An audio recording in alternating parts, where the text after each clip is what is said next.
All right. So we'll wait here just a few more minutes, and I'll get things rolling again here. Um, do, do, do, do, do, do, do. Um,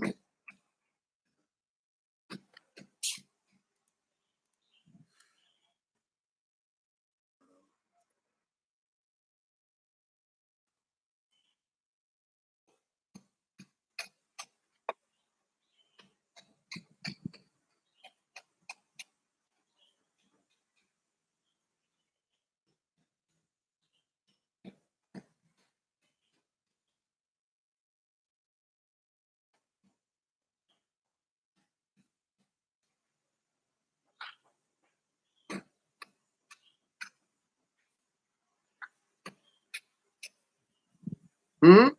All right. We'll get this again fired back up shortly.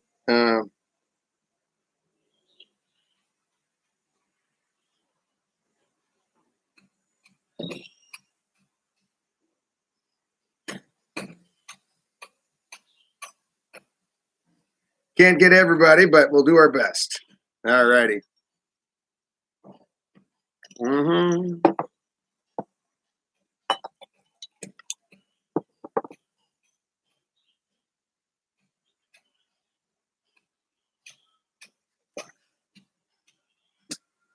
Mm-hmm.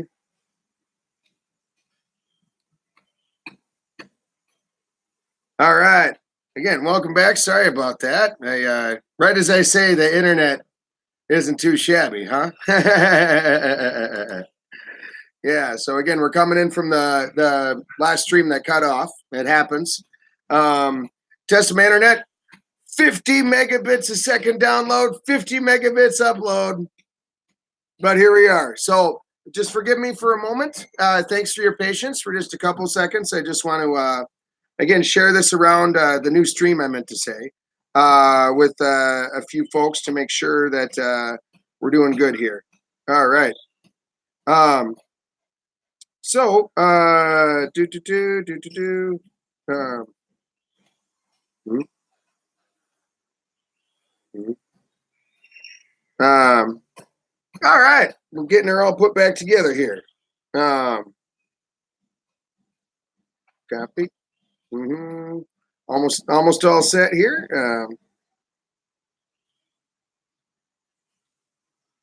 Great, and then I'll have to stitch these videos together, I suppose. Man, it's easy to accidentally get frustrated, isn't it? Huh? I guess having a live stream all about the difficulties and dark side of Vietnam.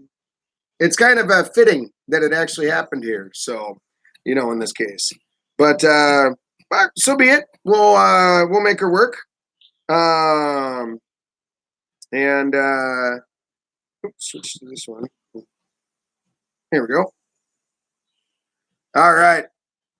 Well, anyway, let's keep the ball rolling here. How about that? So anyway, and feel free to say hi in here or however y'all want to do it. Mm. So, to change subjects a little bit. All right, welcome back, Henry. Thank you. All right. Let's go here. Temptations. Temptations. All right. Hey there, Peter. Welcome back. All right. So then there's this whole angle here. Temptations. This seems like a really weird thing to bring up. Okay. It's not talked about a lot. But look, most people have never had life so easy and never had things so cheap here and had things so accessible. Okay, to pick an example, in my hometown, I didn't go out drinking very much because it's expensive. Okay, like $100 a weekend or $200 a weekend.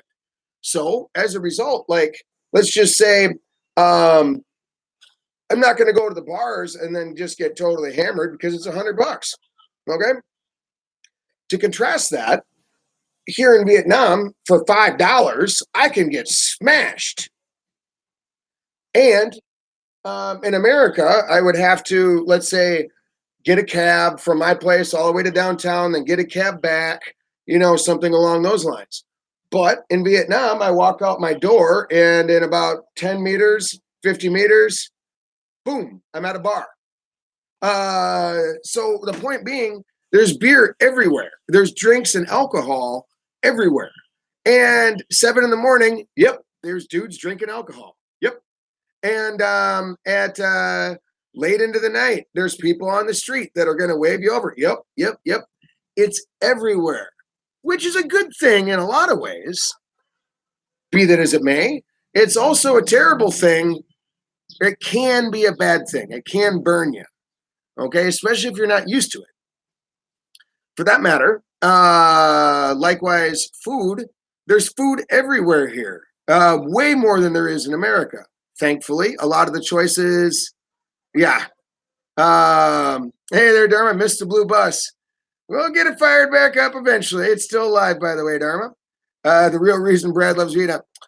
Hey, I will say that I have personally been burned by the accessibility of alcohol. I really have. It's just too easy. You have infinite friends with infinite beer, and you effectively have infinite money. Really, like you're not going to go poor from beer. If I bought beer for the entire bar of 10 people, all of their drinking combined, it's not going to be $100. No way. No way. So yeah, it's a big problem. Now, when it comes to spending money, though, to be fair, there's a lot of stuff to buy out here all the time and everywhere, all the time and everywhere. So as a result, yeah, it's reasonable for people to burn through money. For example, you can get a massage for $10. Let's just say, do that every day, kind of thing. Not a bad idea. But that's one example. You can burn through a lot of money. Sex, let's face it. Everybody's a little bit different, I guess. But like, let's just pick Saigon as an example. It's everywhere. Everywhere. There's hookers on the street everywhere. There's happy ending massages everywhere. You not only not have to look for it, but you can't avoid it. So it's really at that level. So depending on your, moral constraints or, world there, I tell you, it's, again, everything's accessible out here. So it's really tempting, to get stuck in a lot of these traps. If you're not careful and you don't have self-control on any of these dimensions, the drugs, the drinking, the sex, or whatever, you're going to have some issues. You really are. So, and a lot of people, including me, have to rethink life a little bit. In other words, you have to come up with new habits and new strategies in order to deal with the raw buffet, everything that's going on. So I feel like I found a bit of a balance, despite the fact I do drink a lot of beer, but I do put a lot of ice in it. And I make it day drinking and morning drinking instead of getting smashed late at night. As for example, I book a lot of early morning stuff and late night stuff. So that means for midday, I'm wide open. Cool, cool, cool. With that said, that's prevented me from going out and, again, getting smashed every night. When I lived on Baccio Street, I can get downtown for 40 cents in a taxi, or I could walk there in 10 minutes, I guess. And yeah, it happened where I got smashed 7 nights in a row. Just, there's infinite good people. And it affected my marriage in a very negative way. And it affected my overall lifestyle and health in a really negative way. And it's not that I'm a weak person. It's just accessible, cheap, might as well be free. So again, bear this all in mind as you go through life out here. Also, there's a lot of people who, let's say, want to get involved in a relationship of some kind. Every grandmother you run across is going to ask if you're single and going to want to sit you up. Your tío means to introduce. And they're going to want to introduce you. It's going to happen. So don't expect to like have a relationship in America, for example, and then come here to live in Vietnam and have a long-term relationship work out in a reasonable sense. They're rather persuasive out here. So again, bear that in mind. Okay, to switch topics. Okay, food and lifestyle, and I would look. Okay, this is a deal. This is a big deal too. Now, the food affects a person in a different. Everybody a little bit differently. Um, First things first. They do have a lot of Western food out here. Obviously, if that's your cup of tea, that's your bag, that's how you get down, et cetera, et cetera, et cetera. They've got that. Sure, sure. Although it's way more expensive. And a lot of people come here to Vietnam purposely to be able to change their food habits and that kind of thing. Now, where the dark side or the bad side of this comes in is that a lot of people, for example, are maybe you've had cereal, eggs, and bacon or something like that for breakfast every day. When you get to Vietnam, yeah, they do have it, I guess, but reasonably speaking, people have soup for breakfast. So you're like, you're not used to it, right?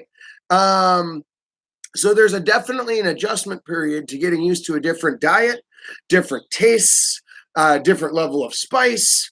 Along the way, like I know you, Travis, have the genetic ordeal where cilantro just doesn't work for you. Well, gosh darn it, 80% of meals in Vietnam have cilantro in it. So you've either got to be super selective or B, tell them no cilantro every single time you order every single meal. Not a huge chore, but a fact, that you got to work with. So, putting this in, those are some examples of dark sides, when it comes to the food. Now, there's another example as well. And it's like the sanitation standards that they have here in Vietnam are different than what we have in America. So, for example, one example, when you're having tea, let's just say, in between each usage of each cup, sometimes they don't wash them at all. And they basically have a big barrel of tea over here with a spigot below it and a bunch of upside down cups. So any person off the street comes by, grabs a cup, fills it up, takes a drink, puts it back. Yep. Over and over again. Over and over again. In other words, you're swapping spit with every fool that walks out here. So if you go there at, let's say, 12 o'clock, or noontime, odds are decent, statistically speaking, that 30 lips have touched that cup before your lips did. Hey, I mean, you're not going to die, but let's face it, it's a very realistic issue, and your immune system is just going to get punished hard, and it's how it rolls, So, to be real clear, your immune system is going to get hit hard, and you're probably going to get sick when you first get here. It's just how it is. That's just how it is. Along the way, chopsticks. For example, I actually went to a restaurant and I watched their young little 5-year-old child knock over all the chopsticks off of all the table just for fun. He's a kid, Now, these are on the dirty ass floors with all the cigarette butts, shoes, grease, and these floors haven't been washed ever. Certainly not power washed, certainly not scrubbed and disinfected. And the mother of the restaurant just gathered all of the chopsticks off the floor, put them back in the cup, and put it back on the table. Yep, that's a thing. That's a thing. Totally normal, here. So bear that in mind. Now, I can't really say I have gotten sick out here, but I can't say it was because the chopsticks, because the cup of water, because I shook hands with this one dude, or because of the fruit. I don't really know, but everybody gets sick, period. And if you want to fix this problem, I would say, A, don't drink from the public cups. B, um, bring your own straw and or your own chopsticks, around with you, or your own spork if that's your bag. That's not unreasonable. In fact, they do. If you go onto Amazon.com, you can type in portable chopsticks, portable silverware. Yeah, and they got little. I got a set downstairs that I don't use. That actually has spoon, fork, and chopsticks that you twist together and whatever portable stuff. That would help. It really would. Now, obviously, if you go to an expensive restaurant, tablecloth napkin kind of thing, yeah, you're going to be doing good. But if you're in a small chairs place, right on a street corner, they might wash your dishes with rainwater. It's just how it is. So, but you're going to get a meal for 50 cents. So choose what you want to do. Okay, Peter, I also carry waterless hand sanitizer. Not a bad plan, brother. Not a bad plan. Do what you got to do and use some common sense, when it comes to things out here. And yes, you're right, Peter. They do sell it everywhere, for a reason. No, I'm not a doctor. I'm not a microbiologist. I'm not an expert in all this. In fact, I'm not even very careful. My darn self. Then again, I don't get sick real often because I'm a champion. I'm just kidding. I'm used to it, I guess. Now, the other thing to worry about is ice. And I tell you this because the most common way of getting ice, it looks like this, which is to say the ice is cylindrical, okay, which is awesome. This is the way to go. Now, a big old bag of it, and we're talking like the big old, I guess we would say 50-pound sack in America. This is small, by the way. This is like a 20-pound sack.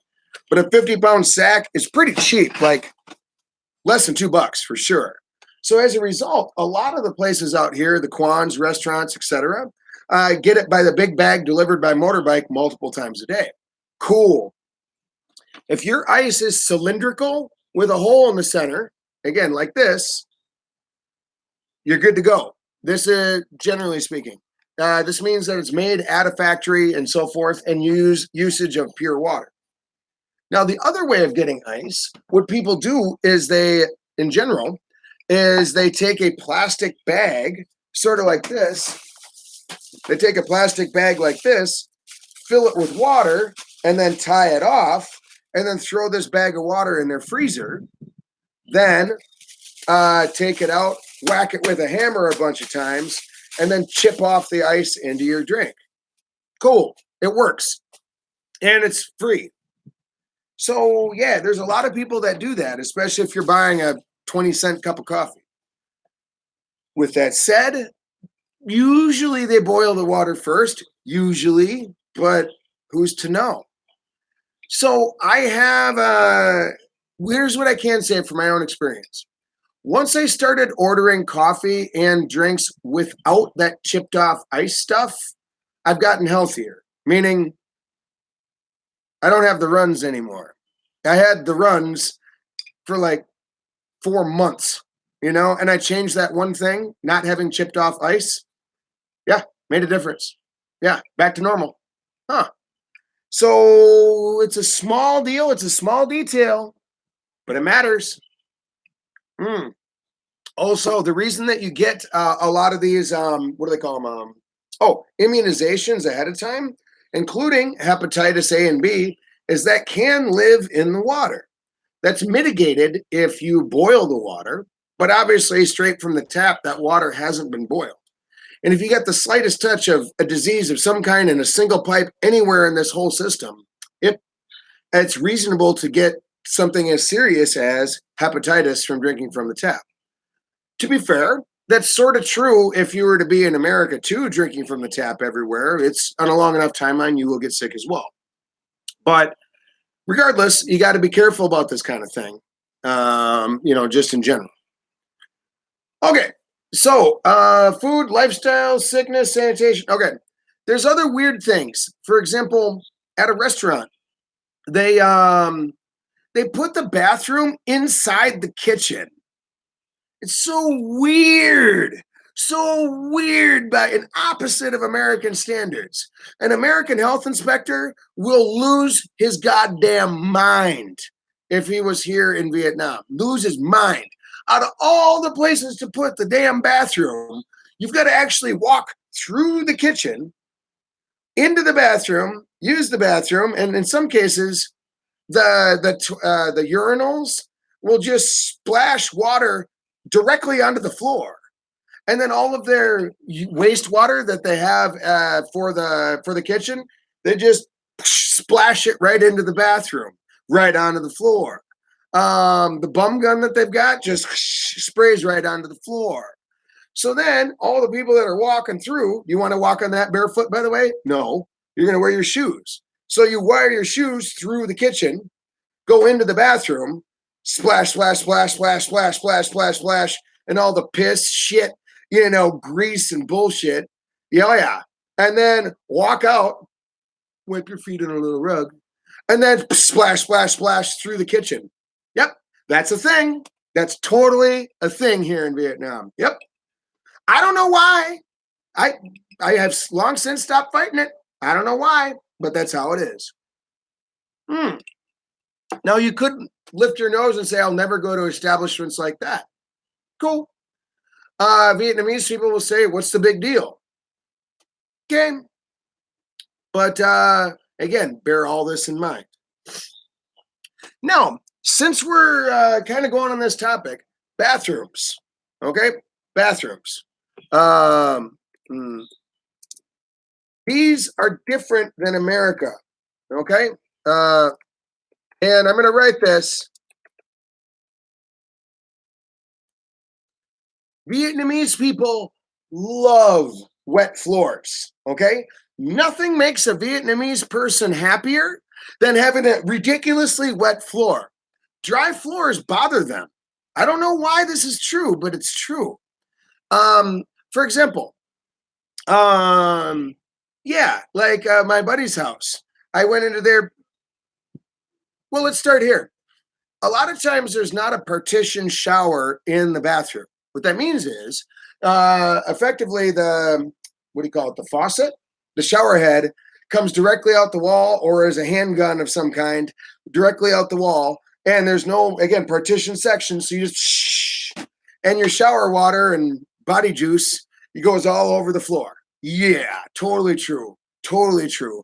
And even if they have a urinal in there, sometimes there's a urinal and then it's just a hole and then it just splashes right on the floor. Their sink, for that matter, yes, I've seen it, where they've got a sink and all that, but then the hole where the sink is, there's supposed to be a pipe that goes to the wall, but that doesn't exist. So all of your sink water, so, toothpaste spittle and bullshit and, face shaving, you name it, all the bathroom stuff, all is right on the floor, all of it. And I have seen it before where they've actually had like a urinal, instead of having a pipe going from here to there, they actually cut a trough into the ground itself. So like urinal here, and then they cut a trough here, here, here, here. So all the piss, can go this direction.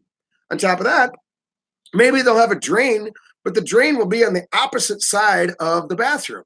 So what that means is all your piss, shit, pubes, and shower water and toothpaste spittle has to actually slowly cross the entire floor just so it can cover as much possible surface area as you could possibly get. Like mathematically, the furthest it can travel with the most piss, shit, pubes, and bullshit you can get, the better. The wetter the floors, the better. In fact, sometimes they'll even put the drain higher than the rest of the floor. Why? I don't know. I don't know. That's a thing. Totally a thing. I mean, while we're on the damn topic, Darlene, I want to take a bath in hand sanitizer. Yeah, obviously our house is better than average by a long shot, but yeah, a lot of people get here, and perhaps you'd be in this world too, there, Dharma, and they lose their mind. My mom, for example, is like, okay, it's difficult for her, Um, bear this in mind. So the reason they have shower sandals here is it's goddamn filthy. It's goddamn filthy. That's all there is to it. It's poorly designed, in my own opinion. It's unsanitary. It's just ridiculous. Yep, all a thing. There's not a lot of ways around it other than trying to avoid using too many bathrooms too often. And to this day, out of habit, when I go to a urinal, I step back because I'm just assuming that it's going to drain directly onto my feet. You know, and while we're on the topic, to use some common sense, I would say that look, I wash my feet 3-4 times a day. Okay, that's just how it is. It's just filthy here. If I have a cut on my foot, I'm especially careful about it because I'm walking through some crap. You know, when I first got here to Vietnam, I did walk around barefoot quite a bit just because that's my thing. But I had a lot of people stop me for various reasons. And this is one of them, is that it's just plain unsanitary, you know, especially, again, with regards to bathrooms, for example, and certainly regards to the streets, you know, among other things. Now, other points related to the bathrooms. Yes, there are a lot of squat toilets here. I'm down with that. That's cool. That'll work. I can make it happen. But that's not for everybody. Well, let me rephrase. It's totally for everybody, but it may take some getting used to, as you might expect. Whatever. I have even had weird shit. Like, I went into a hotel room one time, and they actually had a partition shower. I was flabbergasted. Like, wow, look at this. Look at this. And then on closer inspection, the bottom edge of the shower, they cut a hole in the bottom of it. As a result, all of the shower water, you know, fills up the little shower partition and then just drains right out to the side. Then goes right down the whole floor, across the whole bathroom to the drain on the other side of the bathroom. The wetter, the better. It's annoying. Deal with it. Okay, since we're talking about weird stuff like that, yeah, electrically speaking and lights and stuff like that, it's super annoying. Their standards out here or their construction, etc., often goes to the lowest bidder. So what that means is, as long as it works, as long as the light switch goes on and off, they call it done. That's cool. But sometimes you get the light switch to the kitchen is actually on your rooftop. You know, the light switch to your bedroom is on the other side of the room, which is to say you got to walk through a dark room, stumble over shit, and then flip the switch, which is on the opposite side of the door. Who thought of that shit? Who in their right goddamn mind would ever do that? They did here. Oh, yeah. Oh, yeah. Their electrical ordeals. I can't pull this over to show you. They don't use. I got a bag of wire nuts, you know, that look like this, or wing nuts. So when I do my own electrical related stuff, it looks like this. So I put a proper wing nut on there that covers the metal, and then I tape it after that, among other things. Now, Vietnamese people don't even believe that these things exist. Like, I have shown construction guys what these look like, and they're like, huh? They're not for sale. So what that means is they use electrical tape for all of it, including the big-ass, ultra-high voltage shit. Yeah, they use electrical tape. That means, surely, Brad, surely that can't be safe. It isn't. Surely there's got to be some electrical fires. There are. Surely that will come loose after a while and then you got to redo it. Yes. Surely the power would go out in your neighborhood from time to time. Uh-huh. Surely there's going to be shorts, especially when it rains. Yep. Oh, yep. It's a shit plan. It annoys me. Okay. And I'm going to be kind of fired up this episode because it annoys me. Oh, just incompetent in my mind. Okay. I'm talking from an American perspective. These people are incompetent and how to pull this off and not even remotely intuitive. So these are big issues. And it's also true that it's two-prong outlets here for the most part. That ground plug thing doesn't exist. So as a result, I cannot use my own computer to with a microphone and stuff because it's got a buzz because there's no goddamn ground wire. That's a thing. That's a thing. Mm-hmm.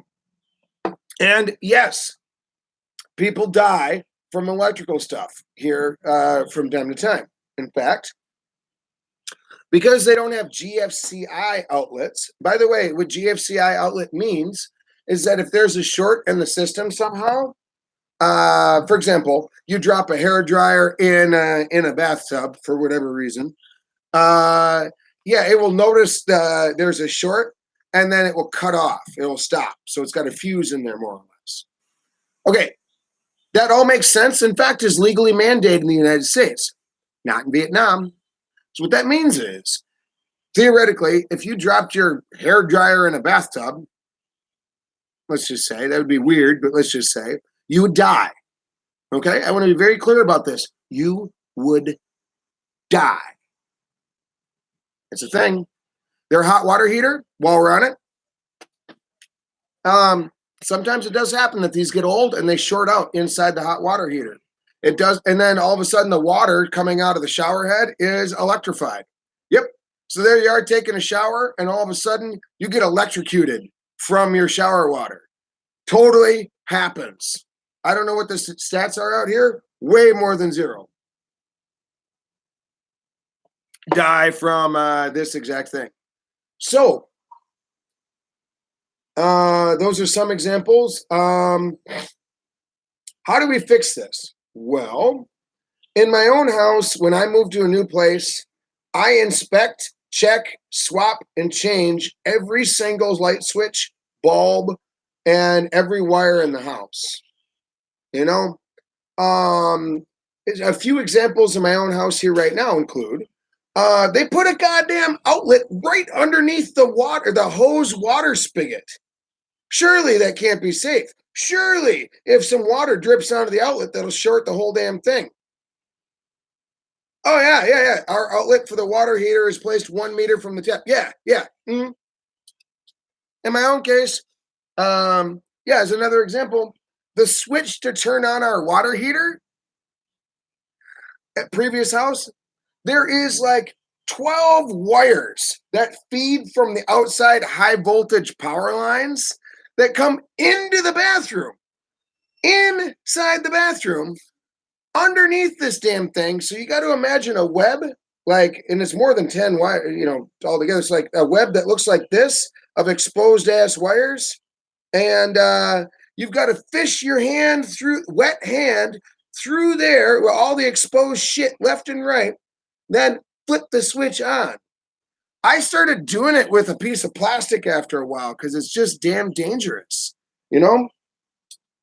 Why would you do that? That makes no sense. Put the switch outside. I don't know. We rewired it. No. Light switches, do you flip them up to go on and then down to go off? It's random. No. Stuff like that. So yeah, it's tremendously annoying. Now I do also put in fuses and shit like that into my own house. They do sell them, but you got to buy them special and know what they are. It can be done. But I think if you know nothing about electricity, it'd be wise to bring somebody, when you're living here in Vietnam, if you know nothing about electricity, it would be wise to take some pictures and ask some people. Or if you're in Hue City, call me because I know my way around that kind of stuff. But it's, at the very least, it's something you got to deal with out here. So yeah, you go to a hotel room, for example, and the only outlet is not by your bed, neither the nightstand where you would expect. Nope. It's on the opposite side of the room, next to the window, 8 feet up the wall. Who the fuck can use that, let alone reach it? And the bathroom has no outlets. Yeah, that totally real. That's the thing. So bear that all in mind. But anyway, their thing like that are going to annoy you here in Vietnam. They're just going to annoy you. Or they do me anyway. Now, we all have our trigger points and peeves and whatever, but electricity is mine. Mostly because it has to do with life and death in some instances. So, again, how to fix this? Do your best to check with somebody that knows what they're talking about. Or B, shrug it off and deal with it and be like, meh, that's how it is. Meh. Okay, so next, let's change subjects here. Okay, this is a real thing they don't normally tell you. Right here, critters. Critters. Now, in the United States, we'll start here. In the United States, it's very reasonable that a house is airtight. To say it a different way, there's closed windows, airtight closed windows. You've got screens on every window, typically. Hell, you probably got a screen door. Hell, there's country songs about screen doors. Yeah. Your roof, for example, touches the wall as opposed to having a big ass gap there. Yeah. There's not typically big ass holes in your wall, that kind of thing. It's airtight. And it's reasonable. If your house is not airtight, it's a faulty house. Okay. That's not true in Vietnam at all. Okay. In fact, they are hugely open air. In fact, I don't think I've ever seen a screen in Vietnam that I can recall ever. Yeah. I can't recall right now. It's that rare. I might have seen one the whole time here. Maybe, I guess. What that means is, what they do here, they just have like wooden shutters, which are not airtight. And then they open it, and you might have bars on the window, I suppose. Or it might just be a wide open ass space. Yep. The way they do it in Vietnam is, again, highly open air. And for that matter, that's how we do it at our house here. That means my office door is open. The outside balcony door is open. The window is open. In our bedroom, the window is open and our patio door is open. And we have fans everywhere and air blows freely through the house. That's just a thing. If you try to airtight your place, it'll never work no matter what. So given that fact too, you're going to get critters. Just all there is to it. Some obvious examples, spiders. Yep, every house in Vietnam pretty much has spiders in it. If you have arachnophobia, you're fucked in Vietnam. You're fucked. Okay, I'm just telling you right away, right out the bat, or right out the gate. They're everywhere. In fact, they have spider brushes, which are super long poles with a brush on the end. Yeah, and we probably do that a couple times a week. Because they're prolific. Totally a thing. But spiders don't hurt you. They certainly don't attack you. They're not the poisonous kind. You don't have black widows here or whatever. They just hang out, do their thing, catch an occasional mosquito and whatever, don't bother you. Occasionally leave a little spidery mess in the back end, but whatever. Now, and by the way, if any of y'all have any experience with critters, let me know. But, okay, another one would be ants.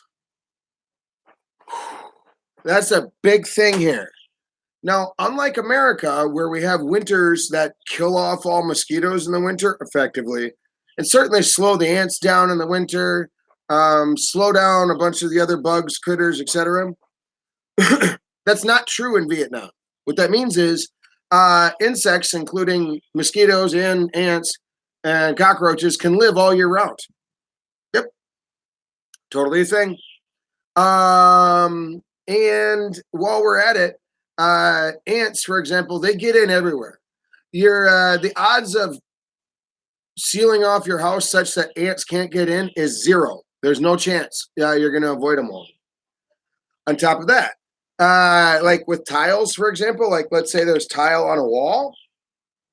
What they can do, these bastards can dig, right? So they'll get behind the tile and they'll start digging down in behind the tile and live behind your tile. So there's no nest necessarily. It's just they're everywhere. In your kitchen, yeah, oh yeah, and sometimes through our house, like I'll go down or go up and down the stairs, and all of a sudden, holy shit, leading all the way from the front balcony on this end all the way to my office and back is just a highway of ants. Yep, yep, that happens all the time. So if you're bugophobic, Vietnam's not for you because it's unavoidable. It's unavoidable.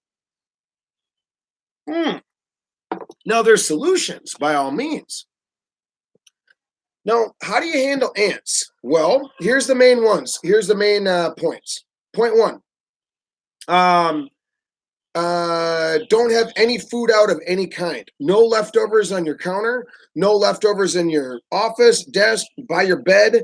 Don't eat in bed. Definitely have no food or anything edible of any kind.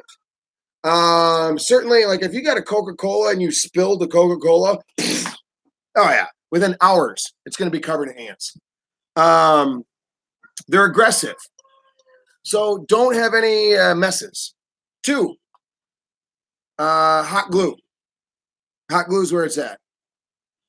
In this case, for example, my bathroom was infested with ants all the time. No matter how often I sprayed them, no matter how many I killed, ants, ants, ants, ants, ants.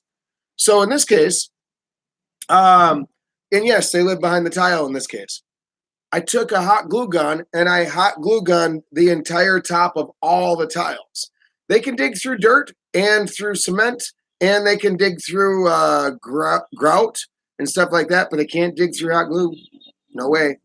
Same thing. My office here. I hot glued the shit out of the whole office. So I went through probably 12 sticks of glue.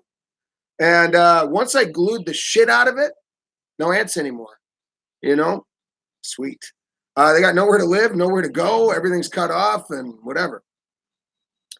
And next, keep your place swept up. And like Ajax toilet bowl cleaner, that works great. Dump a bunch of that in their nest, they're fucked. Oh yeah, but you got to handle it. Furthermore, while we're on the topic, cockroaches. Yep, there's a lot of cockroaches here. Some people in America have never seen one before. Or if they do see a cockroach, they immediately assume that this is the most unsanitary place, out there. If they saw a cockroach in a restaurant, they would call the health inspector and they would lose their goddamn mind. Sure. But in Vietnam, they're open air, man. So as a result, there's cockroaches everywhere. That's how it is. You're going to see them at restaurants while you're eating. Yep. They're going to be flying through the air. They're bugs. They're just doing their thing. Yep. Same concept. Keep your house unbelievably as sanitary as you can. Just, if your house has no food in it, nothing sitting out, nothing to eat whatsoever, the cockroaches just check it out and leave. It's all there is to it. Clean house works better than poison. Just telling you. Now you're going to have geckos. In fact, I'm looking at a gecko right now. We got them everywhere. Yeah, they lay eggs, live in your house. You're going to have geckos. Actually, and geckos eat the spiders, bugs, and other miscellaneous stuff. While I'm teaching my classes, there's geckos on the ceiling and around the lights and shit like that. Yep, totally a thing. And I kind of like it, actually. I haven't really seen geckos, back in Minnesota. But, yeah, they're everywhere. And it is possible you're going to get pooped on by a gecko on your ceiling.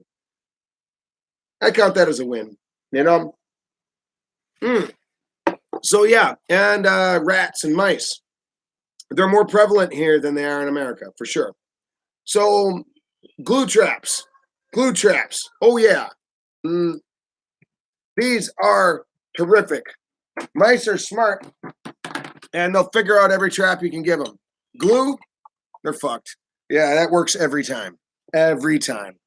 Now, just to put it in perspective, it annoyed me, to put it very mildly, it annoyed me that when I would wake up in the morning and then I want to have, some breakfast, rice and eggs, and my bowls and plates are filled with mouse shit.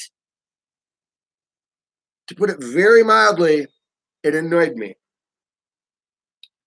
But do you want to eat out of those? What do you do next? You throw the bowls away? What, you soak them? You boil them? What do you do? Right. That's totally real. We had like 5 mice in a house, and they were da da da da da. Yep. Couple glue traps. Caught 4 of them the first day. Bang.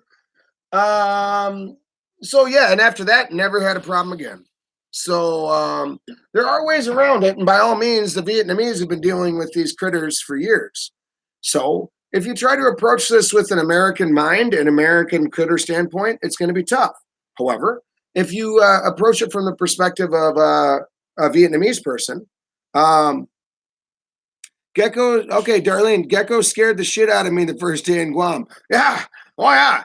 Hey, good call, Dharma. Yeah, again, if you've got some kind of fear of critters, spiders, geckos, whatever, yeah, Vietnam's gonna take some getting used to. We'll put it that way. But the geckos are cool. They don't hurt you. They're kind of interesting, in my own opinion. Mm-hmm. But again, ask the Vietnamese people how they handle it. Which I tried to build my own mouse traps, but as soon as I asked some Vietnamese people, they're like, "Nah, glue traps. They work for sure." And they're like 10 grand, which is 10,000 Vietnamese dong, which is like 40 cents. Give it a whirl. Oh, yeah, they were right. Now, while we're at it, mold. Mold. Okay. You think you know what mold is until you come to Vietnam and a tropical country, I suppose, in general. Mold is a whole different beast, especially when we're talking about the winter. And what I mean by that is, in the winter, yes, it's hot, but it's like damn near 100% humidity. What that means is your stuff never dries. So, for example, if you were to wash your clothes and then hang it up outside, 3 days later, it's not dry. In fact, 3 days later, it's covered in mold. Nasty mold, and the kind of mold that can hurt you and make you sick, and that's awful. Your walls, certainly like in our bedroom, for example, we could watch it like on a daily basis growing.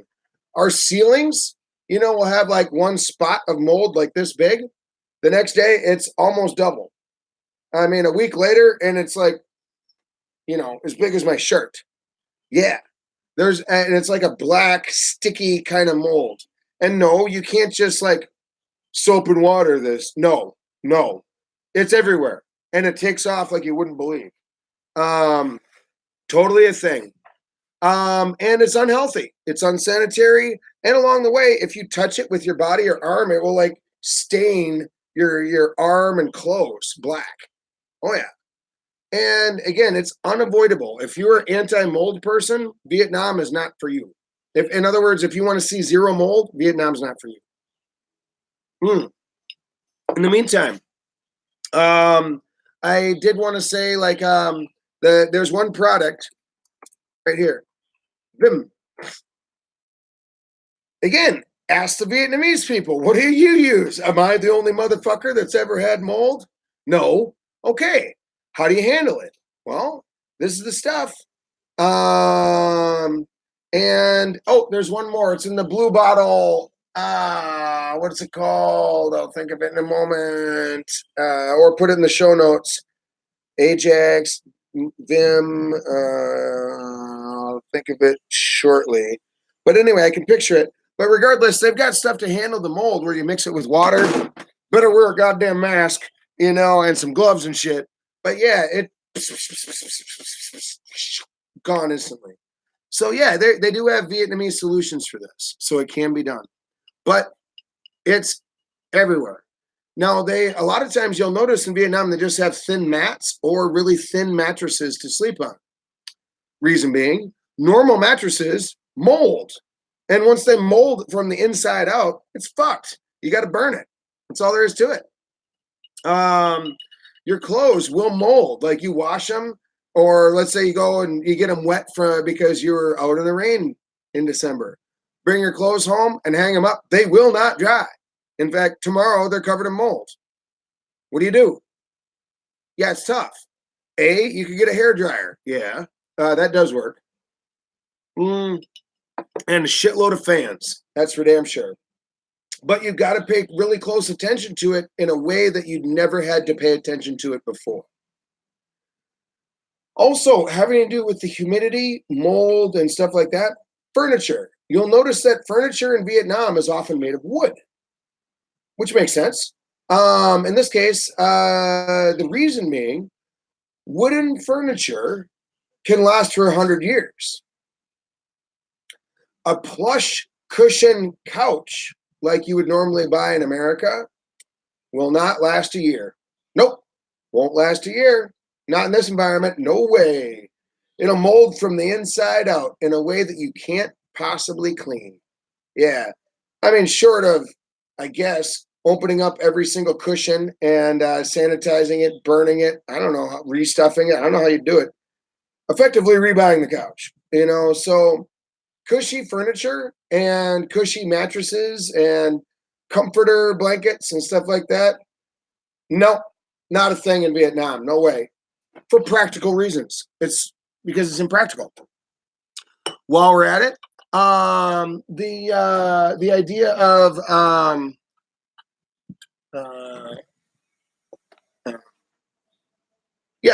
carpets, impractical. Your carpets will mold and become worthless. Carpets won't last a year. In fact, they do sell carpet like commercial grade thin shit, but it's so cheap. They assume you're going to install this, and then you're ripping it all out and going to reinstall it tomorrow or next year. They're just assuming that's true, because nobody has a full room of full carpet like we would in America. No way. Because they're practical. So anyway, these are some big ones. Now, mosquitoes. Okay, this is a big thing, really big thing. Now, y'all may be familiar with dengue fever, for example, yellow fever, malaria, stuff like that. Yep. Totally real thing. Now, fun fact. Why do they not have malaria in the northern part of the United States or Canada? Why? Well, the winter. Frankly, the winter is a mass kill-off of all mosquitoes. As a result, theoretically, if a few of the mosquitoes had malaria, they're all dead by the next year. The next generation are born without it. That's all there is to it. So there's a mass die-off. In contrast, Terry, your video about the dialect was very helpful. No one teaches it. Thank you, buddy. Yeah, I hope so. And perhaps you're referring to the Hui dialect video. Yeah, there's not any other Hui dialect videos out there. So I'm glad you enjoyed it, buddy. And Peter, in Vietnam, and the little buggers are so small you can barely see them. That's right. In fact, they got all shapes and sizes. You got your classic, like, buzz in your ear kind. And then you've got your, right. Yeah, exactly. You got your classic buzz in the ear, loud, see them, slap them on the arm thing. But then you've got some that are, in English or in America, we'd call them no-see-ums or gnats. Yep. They are so small, silent, and just land, and you don't even feel it when they land. They're ninjas. Yeah. And they can be bastards. For example, I remember I was at sharing a place with a few buddies, sharing a bed with a couple other buddies, which is cool. And we had a big ass mosquito net over all of us. Cool. Need it. Instead of screening every window and screening up and airtightening in your whole home, instead just have a mosquito net. Yeah. But I woke up like damn near screaming, and I looked down. My foot from here down was completely red. Like this red. Bang! From here down. My foot slipped out of the mosquito net. They wasted no fucking time. Oh, the mosquitoes, it's just a cloud. Relentless cloud. Yep. And you don't feel the mosquito itself. You just feel the burn once it came out. And I freaked out. I panicked. Like, I'm not used to this. This whole idea of having one mosquito bite. That's cool. that happens, sure. But we're talking like from here to here, 700 mosquito bites. Like, and you can't see any individual one. It just irritates your whole shit. So, Darlene, Dharma, so I would get a bit on the ass as I hovered over the hole in the floor and then fall in. Yeah. Oh, you're talking about, yeah, yeah. Do you get bit while you're in the bathroom, for example, or something like that? Probably, yeah. And I don't want to paint a real negative picture of it out here. I'm just pointing out this is a thing, you know? Now, do we have a mosquito net? Yes. Do they sell them here? Yeah, of course they do. And you might as well get a deluxe one, like we got a whole ordeal that has the 4 poles, um, and the 4 poles up, and then the big net that covers the entire bed. Of course they have that, queen size or whatever, and it's kind of cool. And yes, in my previous house, we had a zip up thing, so it feels like you're sleeping in a tent because you sort of are. Peter, they love hiding under the office desks. Yeah, they love feet. They love feet because, like, if they land in your face, whap. They land on your arm, whap. Brush, whap. But you know how it is when you're sitting at a bar, you got your feet up, or it's under the table. Yeah, it's a feast. It's a feast. Now, how to handle this? Well, yeah, obviously, the important one is when you're sleeping, have a mosquito net. Spend the money. God damn. What are you talking? $15? Spend it. Do it. Make it happen. Next, the other possible ordeal is fans.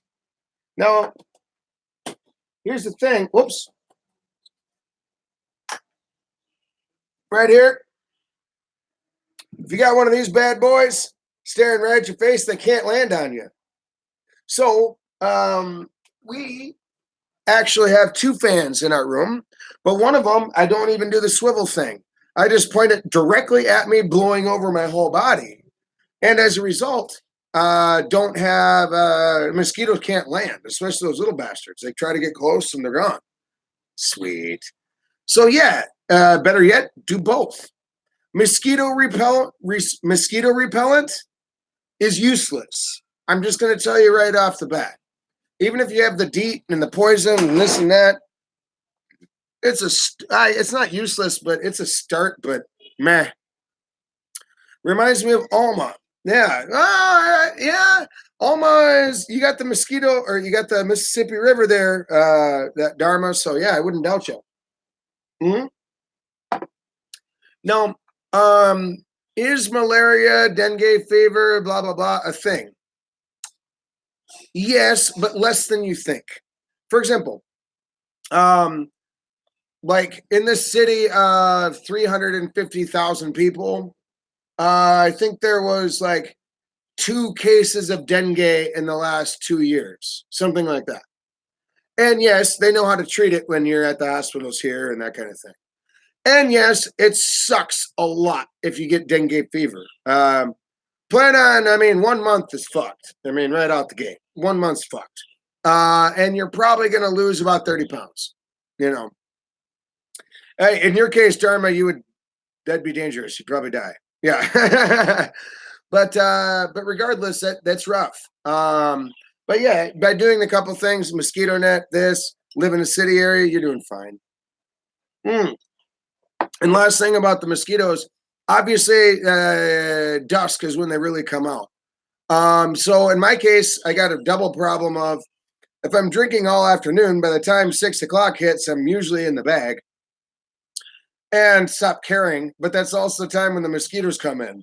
Oh yeah, they feast in my drunken legs and probably fly away with a little bit of a little swagger. Who knows? But regardless, yeah, if you pay attention to it and use some common sense, you're going to be doing pretty darn good. Pretty darn good. Okay, so great. Next, okay, let's change the subjects here a little bit. Okay, and as you kids living here, perhaps you there, Peter, The noise.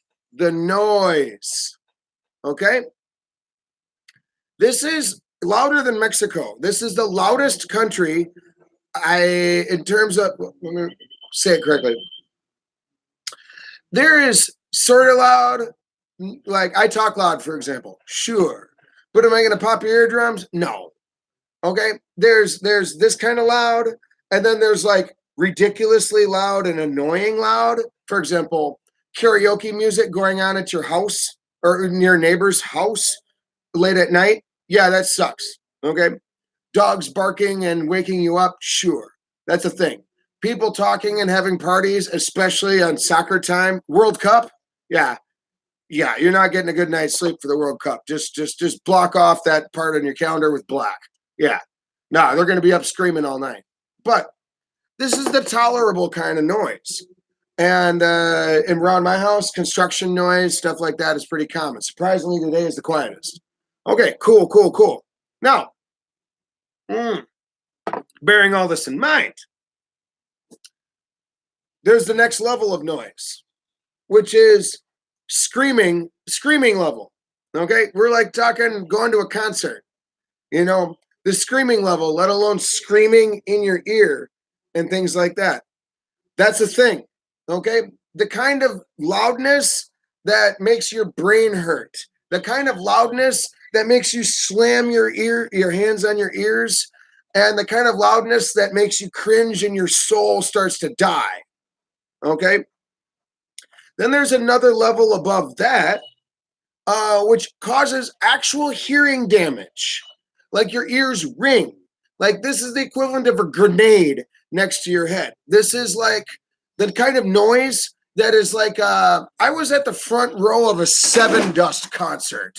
Okay. I'm talking like hair bands, right next to the speaker, screaming and cheering.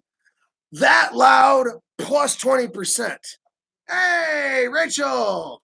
Hey, good to see you. Welcome. We covered a lot already, but hey, you came at a great time. Again, just talking noise here. This is, and I describe it to people who have never felt it before, a chainsaw to your brain. A chainsaw to your brain. It is unbelievably loud. Unbelievably loud. Now, what I'm referring to in this case is basically every large-scale party that you go to here in Vietnam is ridiculously, I'm going to lose my mind a little bit just describing it, is ridiculously loud. The English language doesn't have enough words to describe how loud this is. Literally a fully running, screaming chainsaw next to each of your ears is less loud than a Vietnamese wedding. Is less loud than a Vietnamese wedding. A lot of the pictures from my initial engagement party, people at the engagement party are like,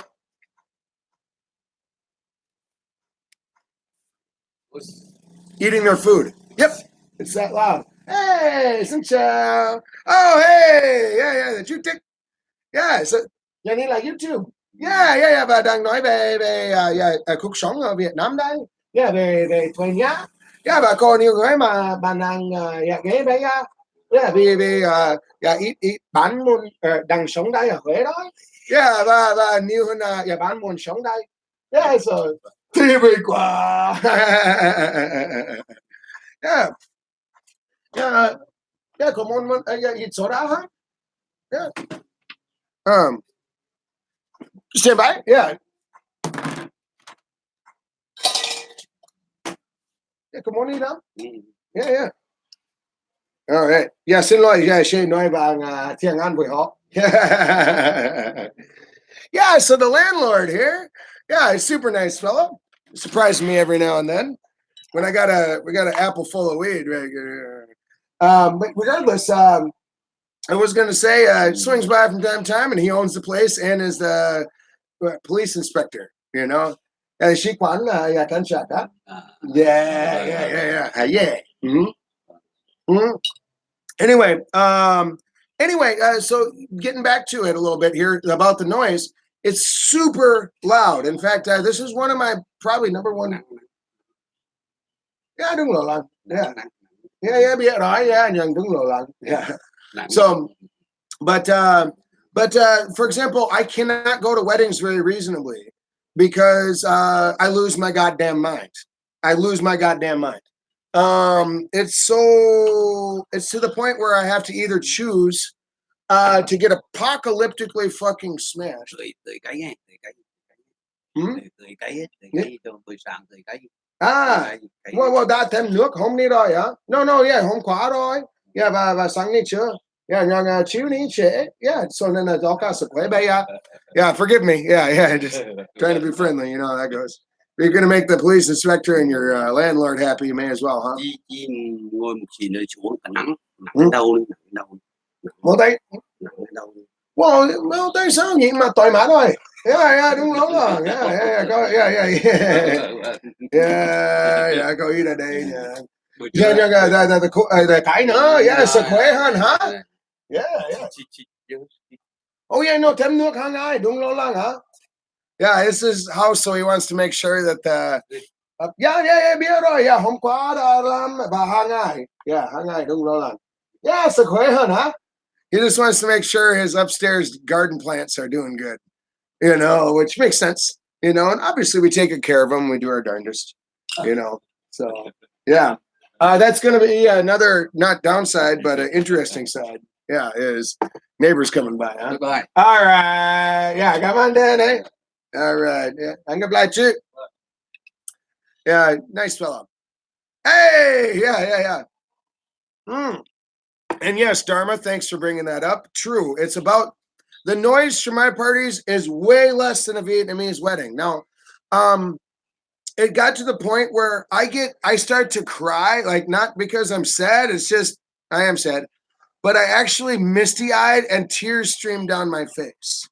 Like when I open my mouth, I can feel the back of my throat jiggling because of the bass, and my soul is vibrating. My ears are screaming.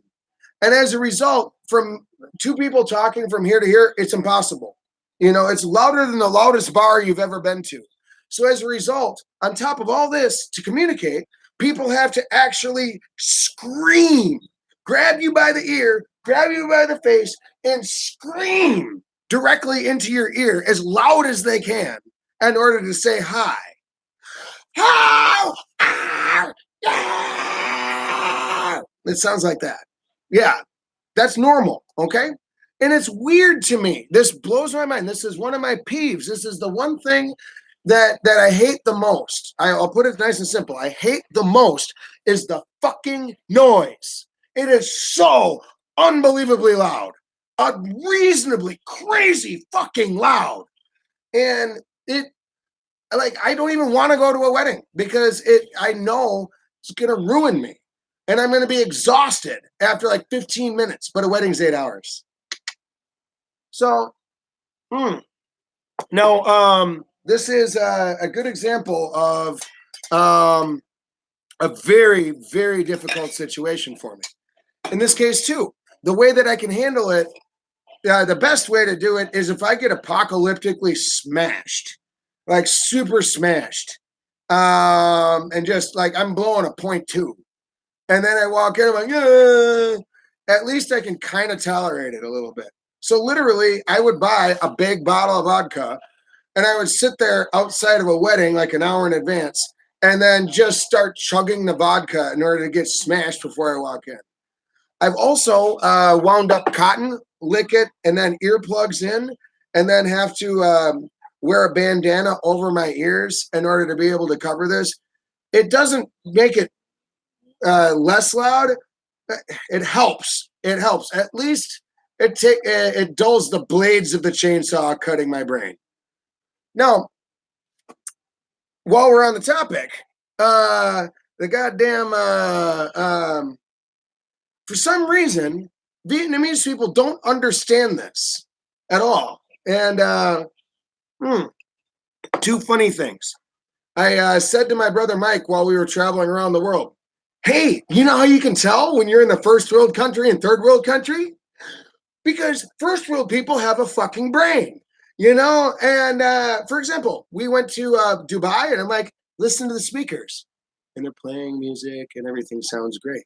Yeah, good, good, good. And then as soon as we land in town,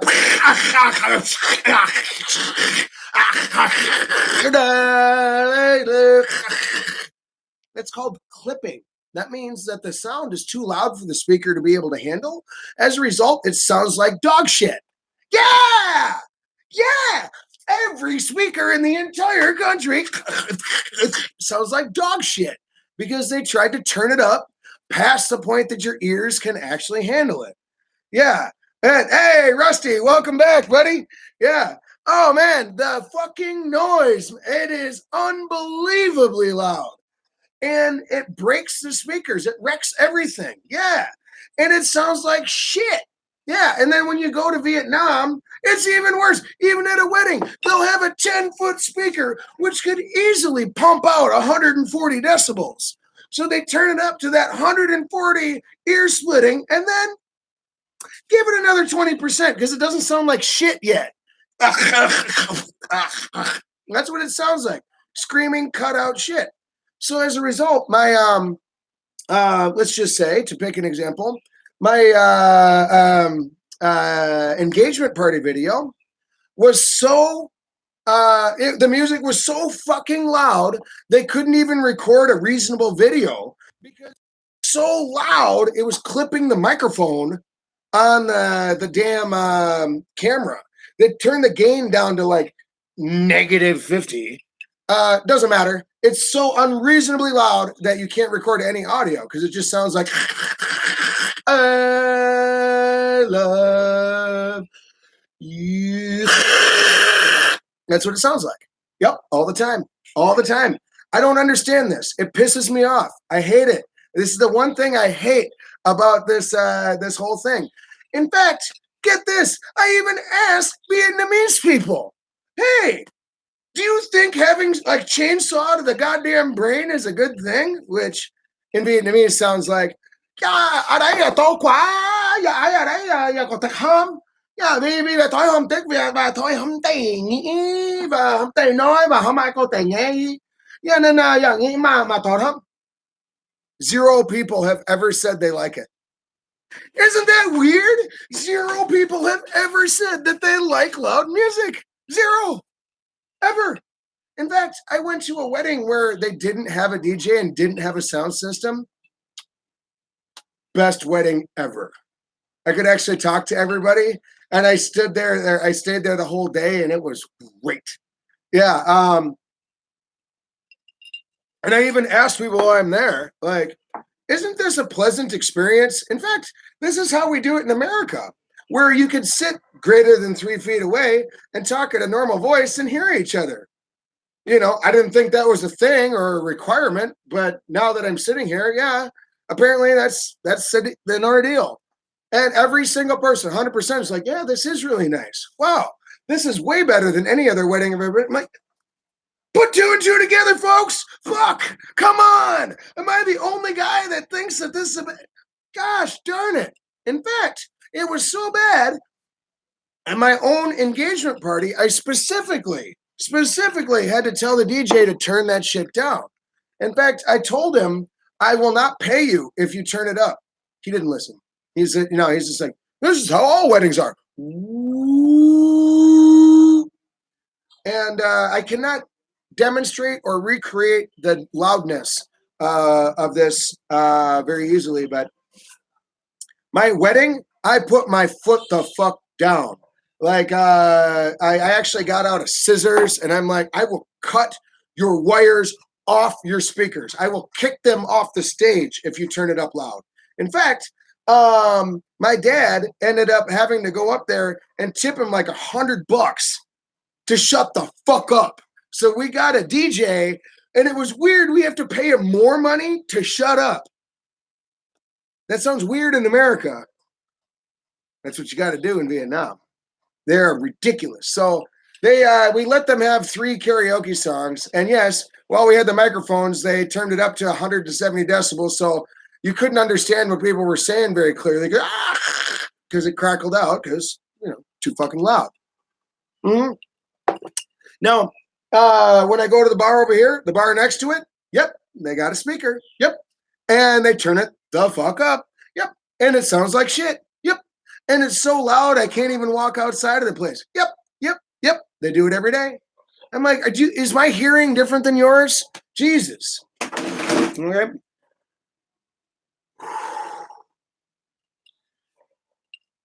Words cannot explain how fucking loud it is. It is loud.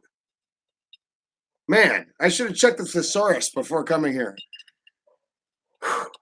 So how to handle it? Well, one solution that does work is to get super hammered. Okay, that does work. And in some cases, I'm sort of forced to. And I tell people straight up, like, I have to get wasted, you know? Not because I want to, and I certainly don't like to sit and chug vodka, but do you want me here or don't you? You know, my wife will bring me the vodka. I mean, you know, whatever. 2, yes, you need earplugs, definitely. 3, at a wedding, party, birthday event, or whatever the hell, I got to sit near the door or near the edge. So I actually walk in and look at where are the speakers. More often than not, they've got them, the 2 of them at the front of the damn, right on the stage or whatever. Great, I'm not sitting there. Or sometimes they have them dangling over here because, shit, when you're at 160 decibels, you might as well have 8 speakers. I mean, since you're shredding eardrums anyway. Yeah, so I got to plan around that a little bit. And yes, there's a lot of cases where I'll just bring a full carton of cigarettes, and I'll just sit outside by the door and I'll just kind of peek in, shake some hands, cover my ears, run in, eat a shrimp, eat some hot pot, and then run back outside and then just stand there and smoke. Yeah. So anyway, I'm just mentioning that, okay, oh my God, a new job, DJ in Vietnam. Yeah, you would think. I mean, I went to, I mean, if you guys are interested, like, I went to this, they call it like a Kashinan, it's kind of like a countryside theater Broadway show, but Vietnamese style, which is to say that it's low budget as shit.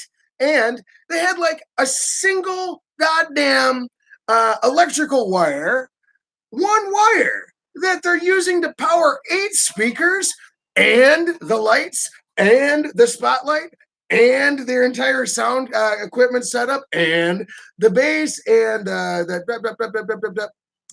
Surely that couldn't work. No, it didn't. And okay, Rachel, luckily in the South, weddings usually at the people's houses outside, so the noise is distributed. Yeah, if you're outdoors, that helps. Now, I did want to mention my wedding was actually outdoors, as a matter of fact.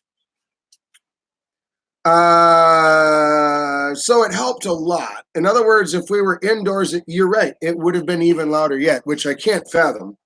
Yes, actually, I can fathom, but it would ruin my wedding. In fact, I would say 85% of my own wedding stress was purely related to the noise. Yep. When I go to another person's wedding, about 90% of the stress is related to the noise. The other 10% is related to people screaming in my ear because of the noise. But anyway, here we were at this outdoor concert, Broadway show kind of thing, musical, I guess we would call it. But anyway, yeah, it sounded like shit because they didn't have enough electricity. If they just would have reduced it down to one single speaker, they would have been fine, but they didn't. If they just would have turned it down to like 80 decibels, turn it down to a scream instead of a jumbo jet, it would have been fine. Nope. It's Vietnam. They turned it up all the way to the max, so it sounded like absolute shit. No one could hear it. Okay, Darlene, I'm just saying, if your dad's going to tip $100, I could live there for how long? 6 months. Ooh. 6 months? Well, what I could say, I I don't know. Money goes a ways. If you're talking about drinking coffee, oh shit, $100 is enough for coffee for 6 months. That's for damn sure. But anyway, point being, look, I've tried to reason with people. I've tried to exclaim. I've tried to tip money. I've tried all kinds of strategies. And I guess the best I can say is I'm doing my best. I'm doing my best. But this one is a great example of an unfixable problem, really, under most circumstances. So my wife gets car sick, as an example. That means if we're in a moving vehicle, especially winding through the mountains and brakes, gas, brake, gas, brake, gas. Yeah, she's going to puke her guts out. And if I go to a normal wedding, meaning 170 decibels, jumbo jet in your ear, I'm probably going to puke my guts out. You know, so it's nice that we both, it sounds weird to say, it's nice that we both have some, what do you call it? Difficulties, issues, weaknesses. I wouldn't call it a weakness. I call it a humanism. You know, human ears aren't designed for this. So now if you, I'm just telling you this to prepare. That's the biggest thing. I'm just telling you to prepare for the fact you are going to lose your goddamn mind. And is it avoidable? Sure. Except for the goddamn wedding thing. So next, I did want to say that, yeah, people screaming in your ears. That's a thing. I don't know why, but especially when the places I hang out with that include drunk people, bars, you know, whoa. I'm 40 now, by the way, so whatever. Not judging, but I'm just saying, for some reason, Vietnamese people want to be heard or whatever. So yeah, they'll lean in and scream in your ear in some cases, especially when they're drunk. It sucks. It really does. You know, obviously in my own case, I speak Vietnamese, so I can just say like, no, đúng cho, nhà ngồi xuống đi, nhà có tai nghe rồi. You know, hey man, you don't got to touch me. You don't got to grab my face, brother. Just sit down. I can hear you already. Because I can see them standing up like they're on the other side of the table. They'll stand up and then come walk around the table because I know they're about to scream in my fucking ear. Yeah, and I'm like, no, nghe rồi, nghe rồi, nghe rồi, nghe rồi. And as soon as they lean in, I have to push them away. They're not trying to be rude, but it's a thing. They Vietnamese people are just, A, they're friendly and touchy, and B, they like screaming in your fucking ears. I don't know. Maybe they're deaf from all the goddamn weddings they went to. I don't know. But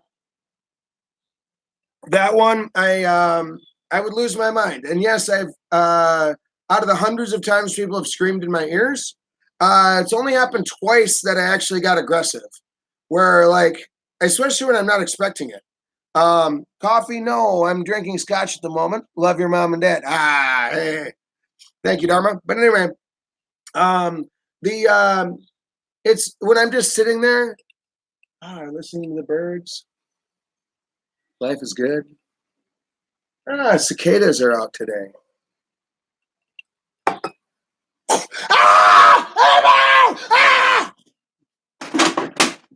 Yeah, it happened before where I lost my mind and actually pushed a fool.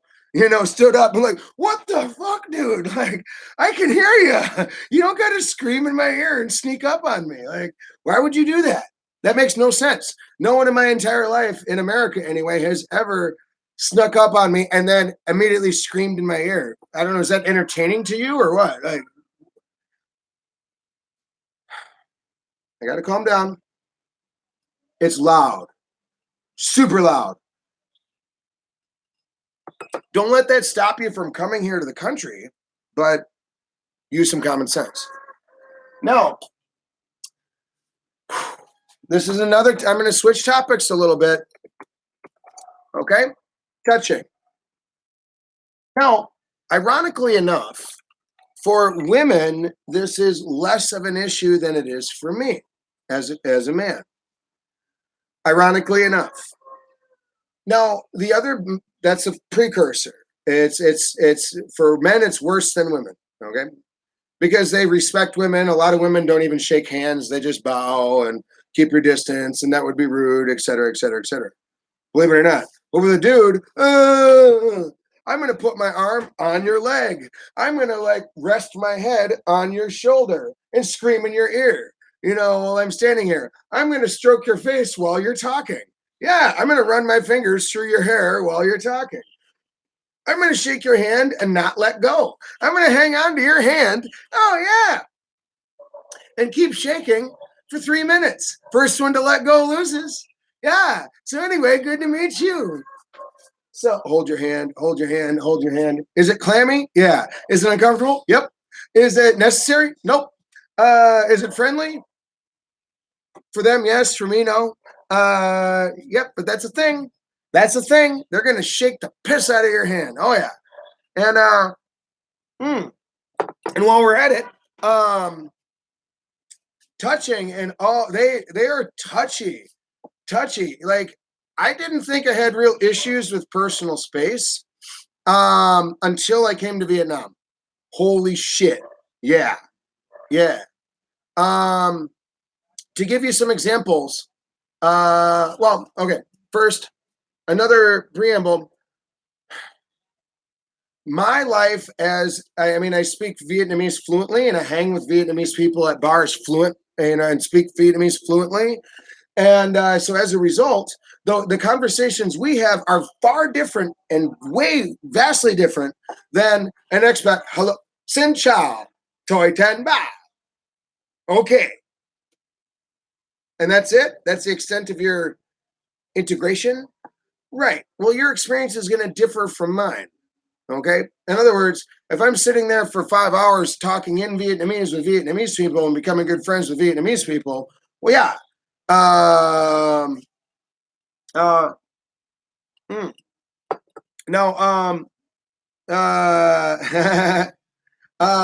Okay, Rusty, good question. Is that the culture or just the people drunk at the bar? Excellent point. Excellent question. Well, what I can say is obviously throw alcohol into any situation and that'll dial it all up. Okay, for sure. So it happens more often at the bar in general, for sure. And obviously, if you're in a business context, suit and tie kind of world, well, yeah, obviously it's going to be mitigated or a little bit lower. Normal people you meet on the street, it's going to be obviously somewhere in the middle. Okay. But thank you, Rusty, for bringing that up because let's cover those separately. Okay. Actually, related to touching, let's start at this level first, which means suit and tie kind of world. Well, okay. First of all,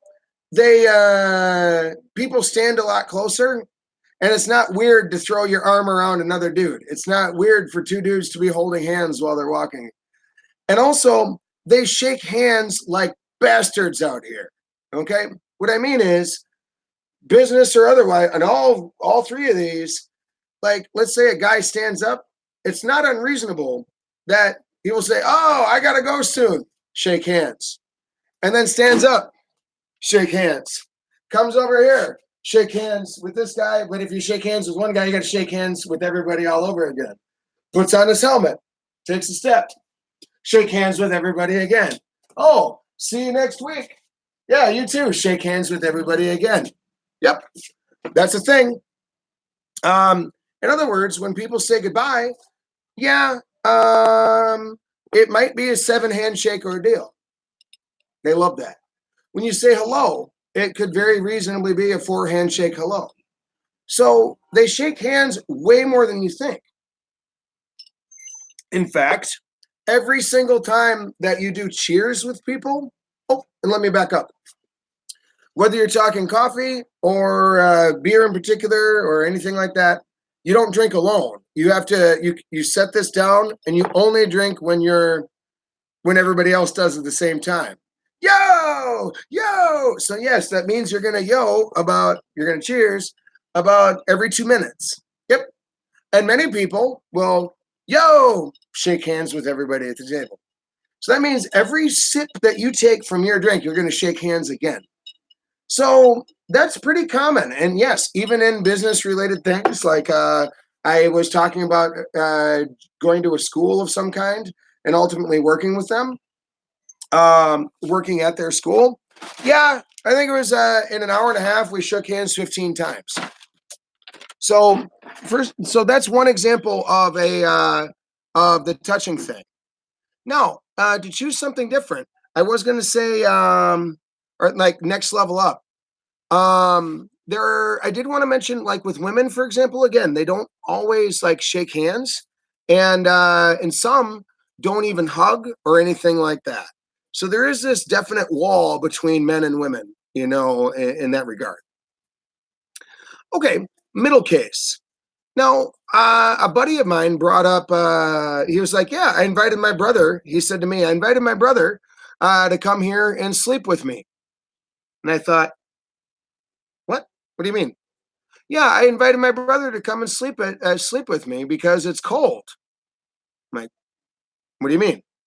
Well, it's December and I don't have a heater. So, yeah, I just had my brother come and sleep with me so we can cuddle and then we can keep each other warm. Okay. That didn't occur to me. That I have never once ever thought of like, oh, it's cold. I better invite my brother so I can spoon him. I just don't think that way, you know? Oh yeah, sure shit. That's a thing. And that's totally normal, here in Vietnam. So again, they're much, much, much touchier and I guess comfortable with that than we otherwise would be in most other cases. Mm, or from other cultures is what I meant to say. So that's a big one. Um, um, and even going out to coffee, let's just say, yeah, again, figure on 10, 15 handshakes. And again, so now if we go to level 3 here in this case, when it does come to the bar and it does come to having alcohol in the mix, whew, triple the handshake count. It might go up to 50 in the course of a couple hours. Along the way, yeah, they're gonna, how to say it? I'm trying to describe it well. Okay, here's what I want to point out. The get your attention thing, for example, like you might tap someone on the shoulder, nudge somebody, or something like that, is a thing here. So some people, to be friendly, will touch you every time they talk to you. In some cases, they will touch you every single sentence that they say. Hey, touch. So how's your wife doing? Oh, she's doing pretty good. Oh, is she now? Touch. Uh, yeah, is she still working at the hotel? Ah, she is. Oh, great. Touch. Does she like her job there? Touch. Touch. Linger. Yeah, tell me more. Oh, yeah, your parents were here. Touch. Did they go home yet? Linger. That's what it feels like. That's a normal, not drunk conversation. Okay. And it feels weird the first few times you hear. Now, that's another peeve of mine, a pet peeve, which is to say, it annoys me when people poke me, especially when they poke me and scream in my ear. But when I am sitting with, let's say, 4 or 5 people, every person who talks every time will poke me, or they'll whap me, or they'll grab me, or they'll hold my wrist, or they'll grab my shoulder, or rest a hand on my shoulder, or hold my hand, or touch my face every sentence times 5. Does that annoy a fool? Yeah, it sure does. Sure does. Hmm. And yes, I've lost my mind a few times and I've lost like composure and just like, quit goddamn touching me. Jesus. I have two ears that are mildly damaged from all the parties I went to. I can hear you just fine, bro. I'm looking you in the eyes. Isn't that good enough? I'm nodding. Yeah. Yeah, I can confirm it's not that bad as a girl unless they're drunk businessmen and do their shake hands thing. Oh, okay. Right. So again, for me as a dude, they're way more this way. They're way more this way. And again, especially because I'm a friendly person in general, whatever. So you gotta calm down. How to fix this? Well, let's see, I don't have UniKey on this keyboard, so I can't type it in UniKey. So what I'll do is I'll type this in phonetics. Okay. What I mean is, if you're an English speaker, here's how you could read it, and it would make sense.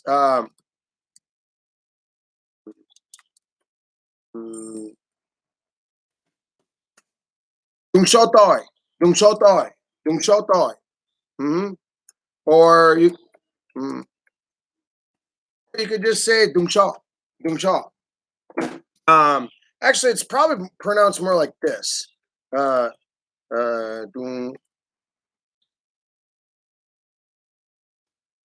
Yeah, it's a little more like that. Dung Shao. Yeah, and actually, I got to point out, many of my friends and people I hang with, I do two things. Number one, I purposely sit out of arm's reach. In other words, if a dude pokes me in the leg, pokes me in the face, or pokes me in the nose, or pokes me in the shoulder, or lingers and shit like that, I will just, I don't want to lose my mind. So I will stand up and move to another chair. Or I will just grab my chair like this and set it down so I'm out of arm's reach. So he will try to whap up and got nothing but air. Nice. And if he leans forward, yeah, I'll whap his hand. I don't care. You're trying to touch me, man. Don't call me an asshole for whapping you in the hand. You know, along the way, yeah, Dung Sha, Dung Sha. Yeah, Dung Sha. No, Dung Sha. You know, and in my case, I would explain it more in Vietnamese, such as like, well, no, là văn hóa Mỹ, không tay sai, you know, vì có tay nghe được, yeah, chỉ nhìn nhìn mắt, yeah, và nếu nhìn mắt tôi đang nghe và không cần sợ hả, yeah, vì là tôi sẽ bị gián you nếu sợ tôi, you know. Look, man, in our culture, I look you in the eyes and smile. That's how I know you're listening and I'm listening. You don't have to touch me to get my attention. I can hear you just fine. It will anger me and I'm going to leave if you touch me. You know, I literally have to be that clear with people. I can't just willy-nilly let it all happen. If I let the culture just be its normal thing, it will annoy me and I will lose my mind. So, this is a big deal. I'm dwelling on this a lot because it's a big deal. It's a very big deal and it's a daily thing. As Forrest Gump would say, that's all I got to say about that. Okay. Just grab their beans and ham. They'll stop. Yeah. Okay. That's the other thing I wanted to point out. People grab my junk here. Okay. Way more than you would think. For example, in America, in let's say 30 years of living there, I don't specifically recall a dude ever grabbing my dick. You know, like certainly not at like a wedding or out at the bars or you know in normal daily like I'm buying a sandwich at Subway, some guy grabs my dick. Like I don't recall that ever happening. But when I go to a Vietnamese wedding, it'll probably happen at least twice. Welcome to Vietnam. I don't want to say that's a cultural thing for everybody. But here's a few things. It sounds like a weird topic to bring up, but I'm just going to go there anyway because no one else has said it. My great uncle and I went to a party in Laos, and it was weird. We showed up, shake hands, right hand to right hand, and then left hand, grab my dick. You know, next person, I'm like, whoa, hello, almost got an elbow, bro. All right, but I'm going to try to be cool. They got free beer here, whatever, you know, and they got food, and I'm new to the culture, I guess. Next person, grab my dick. Next person, grab my dick. Next woman, grab my dick. 5 out of 5 people in a row shook hands and grabbed my dick. And the uncle, same thing. I'm like, what is with these people? So, yeah, it probably, let's say 20 people grab my dick, you know, while we're at one party. That's a thing, I guess. But I eventually figured out it's for a few reasons, and they're not going to sound like good reasons to you. There's no reason to grab a stranger in its junk, okay? So there's not justifications, but rather their way of thinking, I guess. And I don't agree with it, just describing. A, they had heard this myth that or idea or thought, that somehow Westerners are more well endowed, so they want to find out for themselves. Okay. Two, they want to be able to tell their friends that they met a Westerner, and a lot of their friends might ask, well, is the myth true? Would be like one of the top 5 things their friends are going to ask them. They would say, well, I checked and I guess so. Right. In other words, it's to sort of brag that I met a foreigner and touched his dick. Look at me, something like that. Or I checked, and then they can make up whatever they want after that, I guess. So, yeah, they're doing so to be able to, I guess, brag about it. I don't know. It seems weird to me. Super weird. Like, I don't get it. I get it, but I don't agree with it. Especially when you're the grab E instead of the grabber, So, yep, that's a thing. That's definitely a thing. Has it happened that I'm in the bathroom and then a guy comes into a bathroom and then wants to grab my dick while I'm in the bathroom? Yep. More than 10 times, I think. Has it happened that I'm in a bathroom, like even at a coffee shop or a restaurant?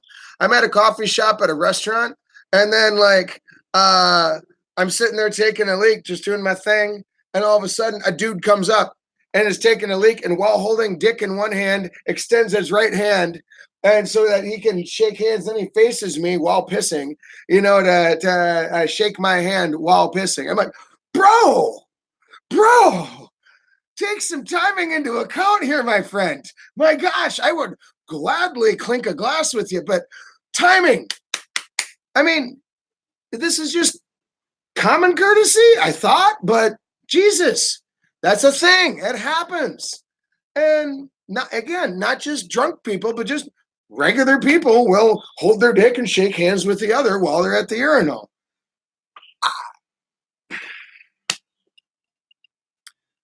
Be prepared for that.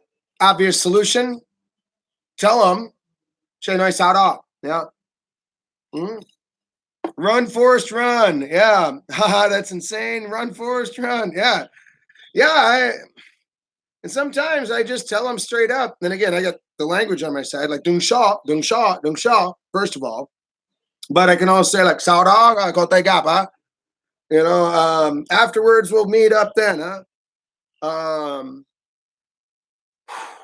So, yeah, I've never met a woman that has had, someone grab her by the cooter right when you're out there. I've never met one.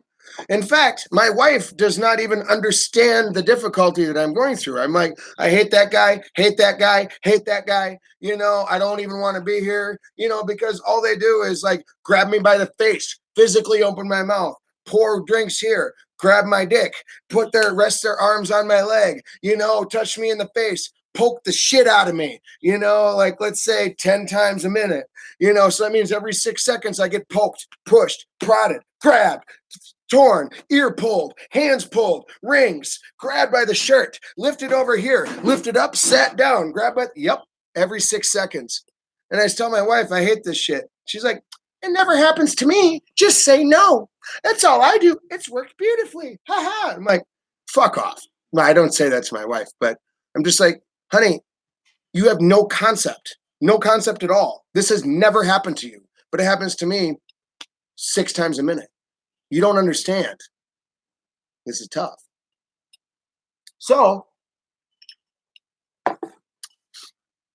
anyway, yes. Is it insane? Yes. Oh my God. Yes. Is it wild? Yes. All that. Yep. Is it avoidable? Probably, but have your wits about you, and try to avoid the old-fashioned elbow to the face situation, and keep your distance where you can, and just tell people dung sha. And the toughest thing in my own experience is, well, from my own standpoint, I've got to be a perfect gentleman on all cases. That means when I get breakfast, I need to be a perfect gentleman. When I'm at the bar, I need to be a gentleman. When I go to a wedding, I need to be a gentleman. Despite how much abuse I get, how much touching and bullshit I get, despite the chainsaw in my brain, despite all the stresses that I'm going through and all the difficulties, I have to be well composed and a perfect gentleman at all times. Ought to be, I guess. And yeah, again, you got to find solutions to deal with this kind of stuff. Now, I don't want to paint the picture that this is like every day, all the time, everybody has this, always, this is what you're going to face. No, and I don't want to say negative things about all Vietnamese people, okay? Again, I'm just saying in my own experience, this happens a lot, way more than you think. And again, my experience will differ from yours, a lot owing to the fact that I'm well integrated into the culture, speak the language, make friends with these fools, you know, that kind of thing. Okay. Let's change the subject, okay? Yeah, makes sense. You're an ambassador for America and white people. The people there might base their judgments on you alone. Yeah.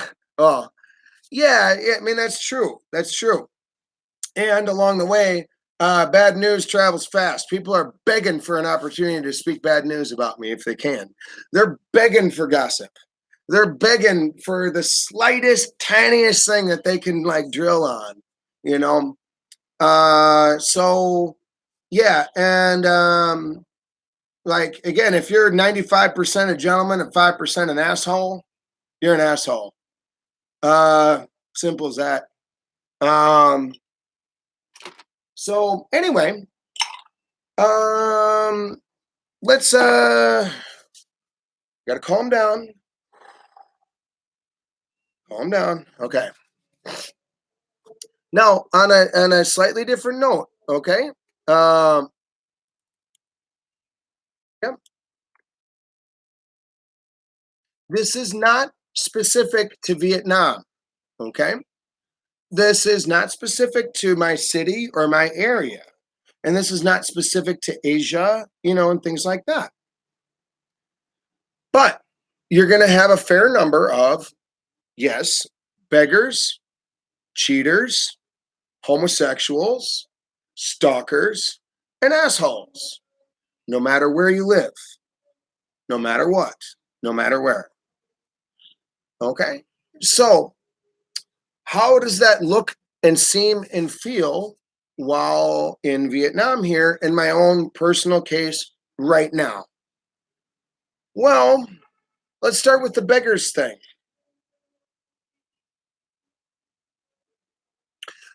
Let me back up and oops. Okay. Okay. Let's start this. I don't have a Vietnamese phone number that I give out to people. It seems a little odd. I did when I first got here because that made sense at the time. Now, why not? Again, on the surface, it makes sense. You got to call people, right? Sure. You need a job thing, great. You got to call a taxi, let's just say, great, great, great, great, great. All this makes sense for maybe an expat or maybe a person who's traveling through the country and wants to call their friends that they see. Great. That makes perfect sense. You know, you're living in a neighborhood and got a couple friends that you have coffee with. That makes perfect sense. All this makes sense. All of it makes sense. Until you scale it up. Okay. Okay. So let me explain. And let's just talk again. It's not a Vietnam problem. It's just a general thing. All this makes sense if you only know 10 people. Okay, fine. Your life is good. But I scale shit up way higher than average and I make way more friends than average. What that means is I meet probably at least 100 new people a week, minimum. Average. Okay. 100 people a week. Well, let's start thinking about the scale at this stage, okay? And let's just think in the first month. Well, let's just say I meet some people at a coffee shop, some people at a bar, some people out in the street, some people here and there. I met one, like I went to a nail salon and met the 4 gals there. Great. Now, the Vietnamese way of doing stuff is they ask for your phone number. In some cases, it's kind of like the equivalent, can we be friends on Facebook? It's kind of like that. You know how expats will get together and, oh, you seem like a great guy. Oh, okay, yeah. So what's your Facebook? Okay, enter that in. Thanks, buddy. See you around, huh? It's like that. But the Vietnamese people do it with phone numbers. Oddly enough, they'll actually ask for your phone number, in my case, before they even ask my name. Hey, buddy. Yeah. Oh, cheers. Yeah, you seem great. Yeah, what's your phone number? Like a fool, when I was first here, I would give my phone number out to everybody. Cool. But we got some major problems here that happen in the long run. I mean, on the surface, oh, I'll be your friend. I'll call you next time we can hang out. I'll invite you for dinner, blah, blah, blah, blah, blah. So far, so good. But let's just say out of that 100 people that I met, 20 of them, so 20% of them, I happen to meet at the bars. Okay, which is fine. You know, that's where I learned Vietnamese. It's fun. Well, how many out of those 20 are going to call you per week?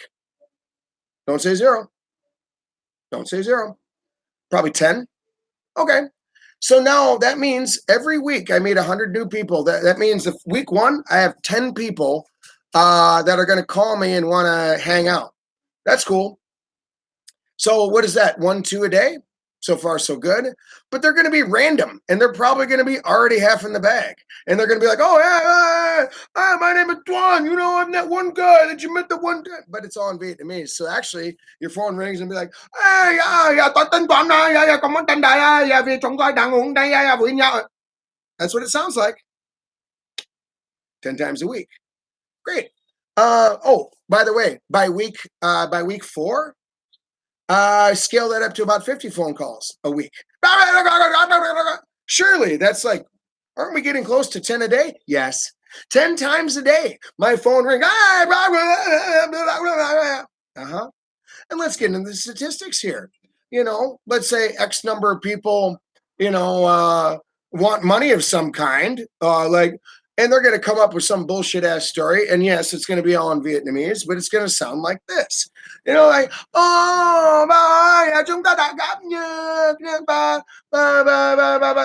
Có một vấn đề vì bà cô tôi đã biết bên. Hey, my grandmother's sick. I need 4 million to help my grandmother. How many of those do you get a week? Oh, well, about 50.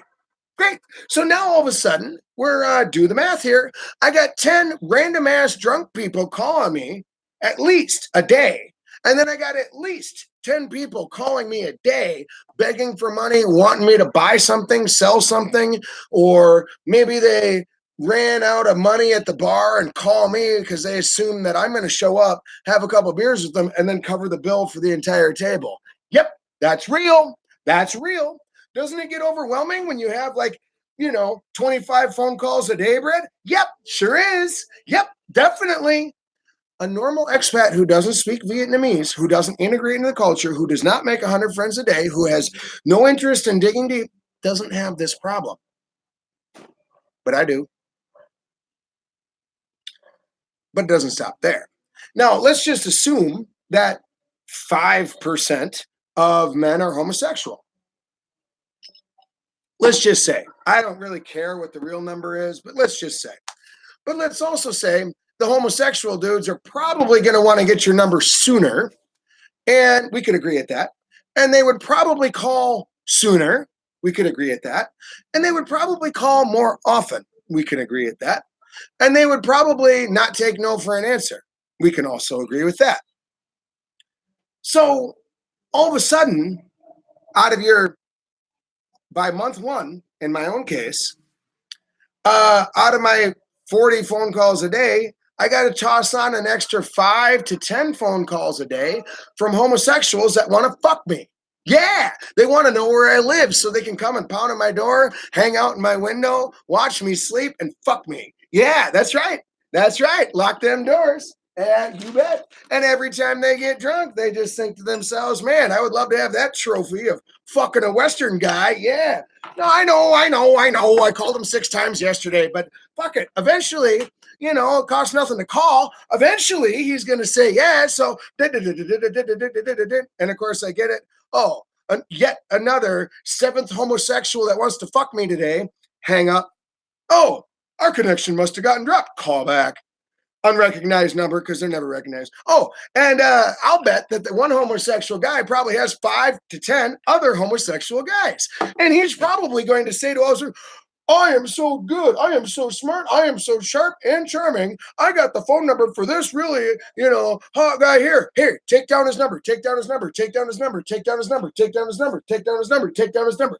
Every single homosexual friend of his that he's ever had, he's going to brag about it and show your phone number, mine in this case, to every single one. What are the odds? They're going to try calling. Don't say 0. So now, to do some simple statistics here, and just think about this real intuitively.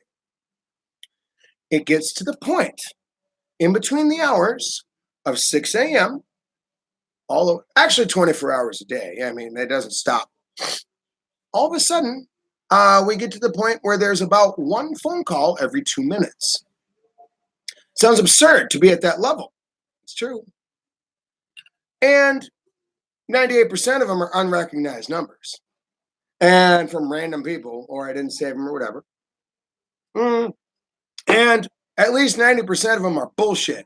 Either they don't even know who I am, or they're begging for money, or they want to fuck me, or they're at some random bar in a different city and they want to invite me to the different city impulsively at 1 a.m. and they're going to call 7 times in order to get me there. Is he here yet? Oh, I tried calling him twice, but he's not there. Keep trying. Okay. It's 1 a.m. My phone's ringing.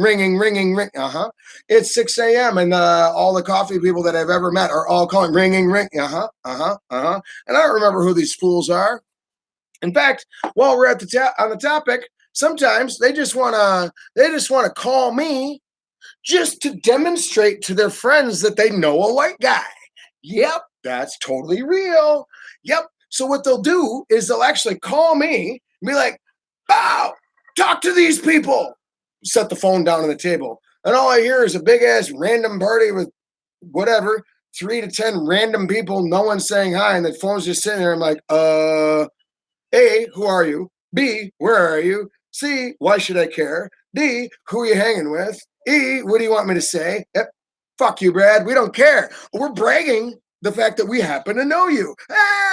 Oh, that worked. Oh, okay. Well, he was on the line for 5 minutes and some people said hi. Yeah. Never with a capital N, never, ever, anybody under any circumstances, ever give out your number. Ever. I was a fucking fool. I burned my hand on that stove. That's for sure. Yep. And so yeah, this is a thing. And again, normal people don't have this problem. And while we're at it, I currently do not have this problem. Yeah. Yeah. Not go to jail, buddy, if you don't do So, as it stands, technically I do have a Vietnamese phone number. Yes. But I don't use it. And nobody knows it. Well, I guess my wife does. So this is a big deal. Now, okay. So, problem, cause, solution. Yeah. There was a period of time where I hated my neighbors, hated the people here, and I started to hate the culture, people, situation, style. The simple fact that I'm a white guy that speaks Vietnamese here, again, my problems differ, but I stand out amongst the crowd more than any other random Vietnamese person. As a result, random other Vietnamese dudes do not understand the stress and this situation that I go through. They don't believe it's real. They don't understand it. It doesn't happen to them. That's weird, Brad. I've never had anybody ever beg me for money. Right, you're Vietnamese. Yeah. Well, I've never had people call me and then set the phone down on the table to brag to all their friends they know me. I'm like, right, because you're Vietnamese. You know, my wife is like, well, every phone call I get is legitimate because they want something. I've never had like a homosexual call me. I'm like, right. I think lesbians are less aggressive, first of all. And dudes know that you're a woman and they're going to be more respectful, second of all. And third of all, they know you're married. And it does happen that under these circumstances, I do have people that want to call me related to becoming a student of mine. That's cool. As a result, what I do is I have on my flyers and business or flyers and stuff like that, I put my wife's number on there and I'm Chila, and I'm really clear. This is my wife's number. So, Mr. Homosexual guy, you got to get through that fence, before. So I do have a phone number technically, but I'm really clear that it's my wife's number. Only call if it's a student-related situation of some kind. And then in which case, call her, talk to her, and we go from there. Find me on Facebook if you'd like. But on Facebook, we can delete a little easier and we can trim the hedges a little easier. Speaking of, and perhaps some of y'all living here in Vietnam can attest to this, you get Facebook friend requests out the yin yang. In my case, it varies, but I'm roughly 50 a month. Probably more actually. But let's say 20 of them or so are legitimate, which is to say I actually met him face to face and actually am like, hey, find me here. Here's my card, blah, blah, blah. Sure, a few percentage of them are like, hey, I found your flyer from friend of a friend and I want to call you up because I want to study with you and I want to learn about this, and that. Cool, cool, cool. But there's a fair number of people who are just collecting foreigners to brag about that fact. Okay, Peter, I'm at about 4 per day. Right. Maybe you can agree with me here. Rachel, oh yeah, hundreds of friend requests pending of people I don't know in real life. Yep, exactly. Thanks, Rachel. Yeah, that's right. Now, again, imagine that times 10 with a phone number. Okay, I don't want to repeat it, but yeah. Okay. So yeah, that's certainly up there.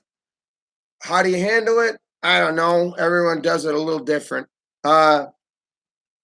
In my own case, I just make them a link to, or send them a link to my my school page, Pho Canh Viet School, PKV School. And hey, check this out if you want. If there's something relevant there for you, great. If you want to like the page, great. You do you, man. If you offer 0 comments and 0 accompanying message and you don't tell me and we have 0 friends in common, get on the pile, something like that. So anyway, would you consider getting a lot of friend requests as a problem? Not really. Mostly because they're ignorable and they don't take time out of your day, really. And they don't negatively impact you, really. And they don't wake you up at 1 a.m. out of sleep. And in fact, it bespeaks the friendliness of this particular country. So again, hand on the shoulder and the poke and touch and then the lingering handshake. They're not being dicks about it. They're just friendly. They're just friendly to a degree that you haven't really encountered before, perhaps, huh? Okay, so let's change the subject. Okay? We'll kind of do an inflection point here. And if you guys have any ideas, you feel free to let me know.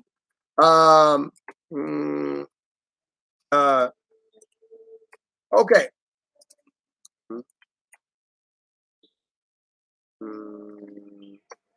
Okay. Here's what I was thinking.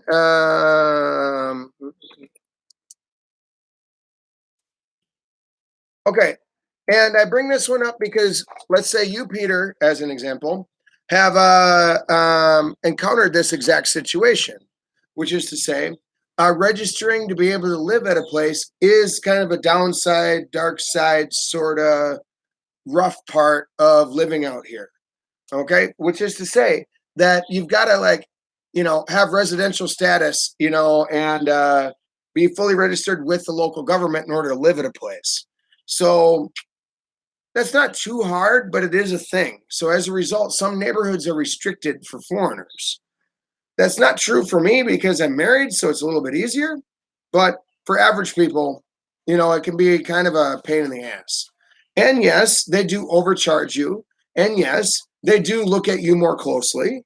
And yes, they do have more steps that you need to jump through in order to be able to live here.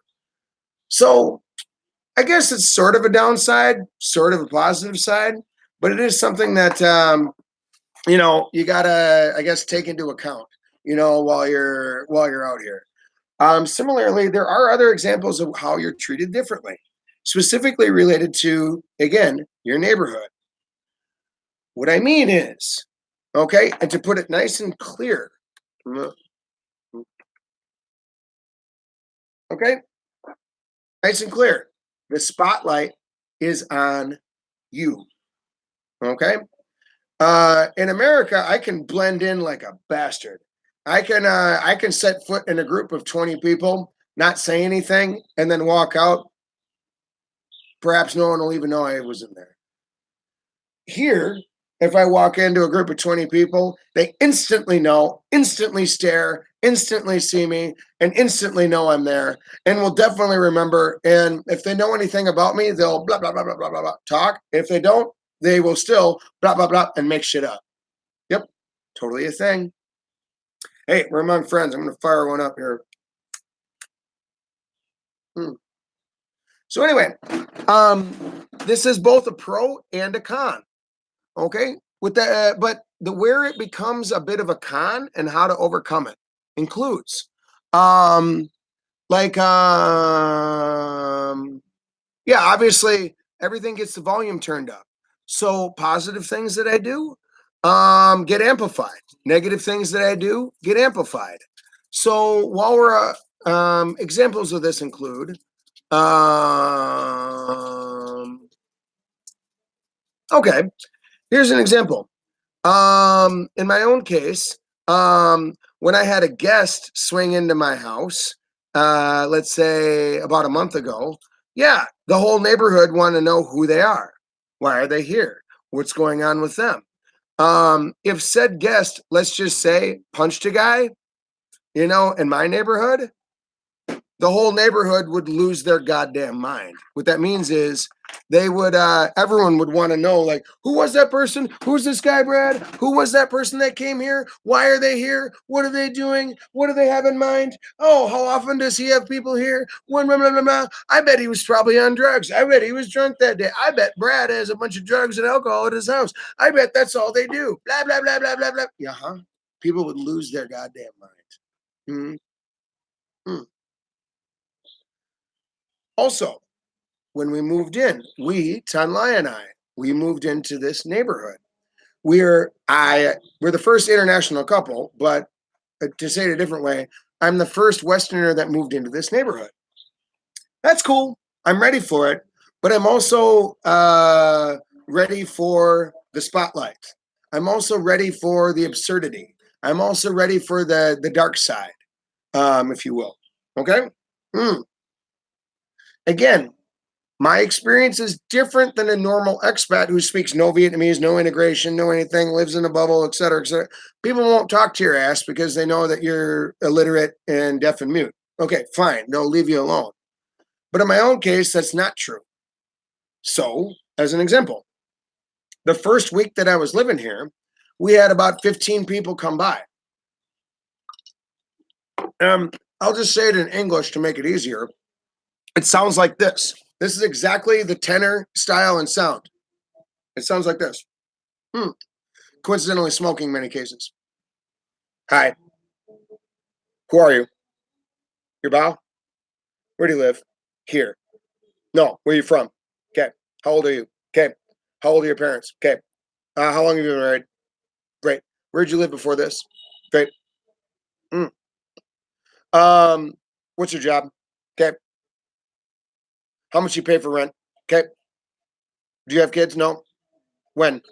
Okay. Bye. And they leave. I'm like, all right, what a friendly neighbor. I like this, Mr. Information. Jesus Christ. Yeah, I thought I was weird the first 5 times that I moved in, you know, but by about the 10th or 15th time, that someone comes in, blank face. Next, next, next, next, next. What they're doing is the Vietnamese culture in general is heavily numbers based. That means they're going to ask you numbers questions. How many years? How many kids? How many times have you been here? How much do you pay for your place? How many months do you plan on staying here? Well, how many months was your contract length? Mm-hmm. How much money do you make per week? How much money do you make per hour? How many hours? How many, how much, how many? Funny thing is, and of course, where you're from. Parents, they didn't ask my parents' names. They just want to know age. In fact, they'll ask me age long before they ask my name. Yep.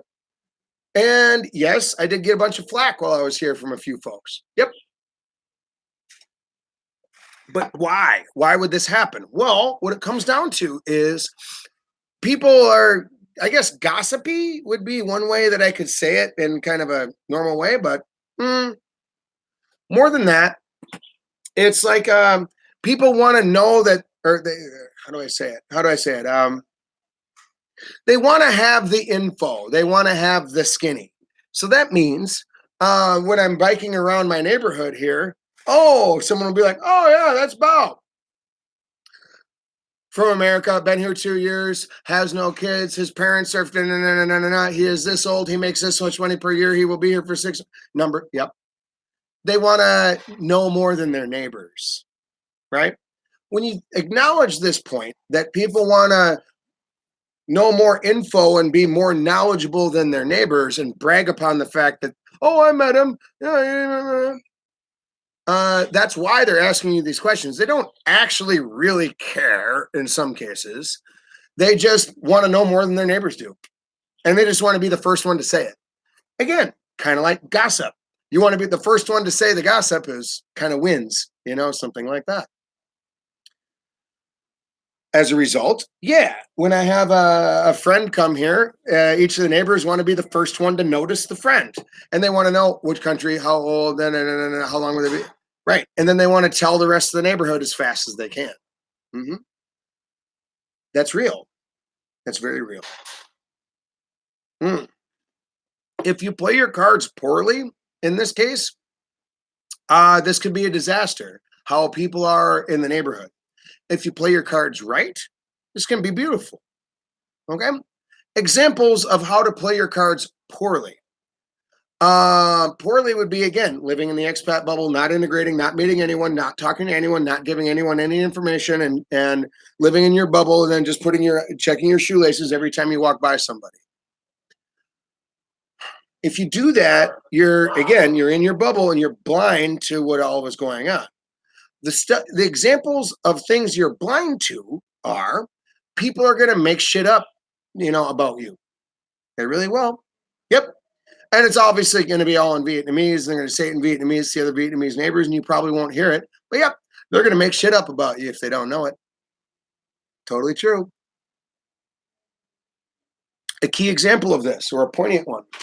I was going to get my morning Boon Hannon coffee. And as I was rounding the corner, to get my Boon Hen, I heard a guy talking at the table. He was like, yeah, that Bao guy. And I'll just say it in English to make it simple. Obviously it was in Vietnamese, but he was like, he's like a trust fund baby. He gets a bunch of money from the government and his parents, and then he comes here and then just buys a wife and then just waltzes around like he owns the place, like he's better than everybody. I hate that guy. Yeah, he just comes in here with a bag full of money. Those goddamn Americans, I got them figured out now. Yeah, they just make their money there, then come here and then buy a wife and then don't do shit and don't contribute to anything in society. And it just makes me sick. It makes me sick, that people like this are here. You know, my Boone Hen lady knows me, Chito. And she didn't want an argument, so she just sat there smirking, you know. And then as I round the corner, I stood behind this guy and he kept on his rant. Yeah, and what I can't believe is that he doesn't even speak Vietnamese and he doesn't integrate into the. And I just stand there with a smile. I'm like, surely he can't be talking about another foreigner out here. I just stood there. And eventually I sat down next to him and I killed him with kindness. Hello, brother. You seem like a, and I said in Vietnamese, bạn ơi, tôi buồn quá. Có lẽ bạn biết nhiều về tôi. Yeah, là chủ nhà, có nhiều kinh nghiệm về cuộc sống đây hả? Yeah, bà gặp bố chứ. Oh, apparently you're the expert, and you certainly have plenty of experience, and you're an expert about me and my life and my story. Have you met my lovely wife yet? What's her name? Oh, you haven't even met her yet. Oh, yeah. I'm working here in Vietnam, and my parents haven't helped me at all since the age of 18, by the way. He eventually just was so embarrassed, stamped out a cigarette, stood up, and walked away, embarrassed as shit. He shut his mouth after that. I bring this up not because Vietnamese people are negative or bad or gossipy more than any other country, but this is a very real thing. If people don't have any information about you, they will make shit up about you. They have no qualms about bad-mouthing you behind your back, in Vietnamese, obviously. If you live in this world of giving nobody any information and speaking no Vietnamese and meeting none of the neighbors, this will happen. Okay? And in your own life, if you're living here in Vietnam, probably as true as it is. The antidote is obvious. Obviously, learn Vietnamese, obviously. But next, in my own case, again, I have to be the most upstanding gentleman in the neighborhood. Infinitely patient, infinitely kind with everybody. When I talk about with other expats that want to come here to Vietnam and want to learn about the culture, people, and everything, I tell them the simple rules. 1, wear a big smile all the time. 2, say hi to everybody. It's funny how an old grandmother will just be like, as I go by on a bicycle. But if I say hello, brightens right up. Yep.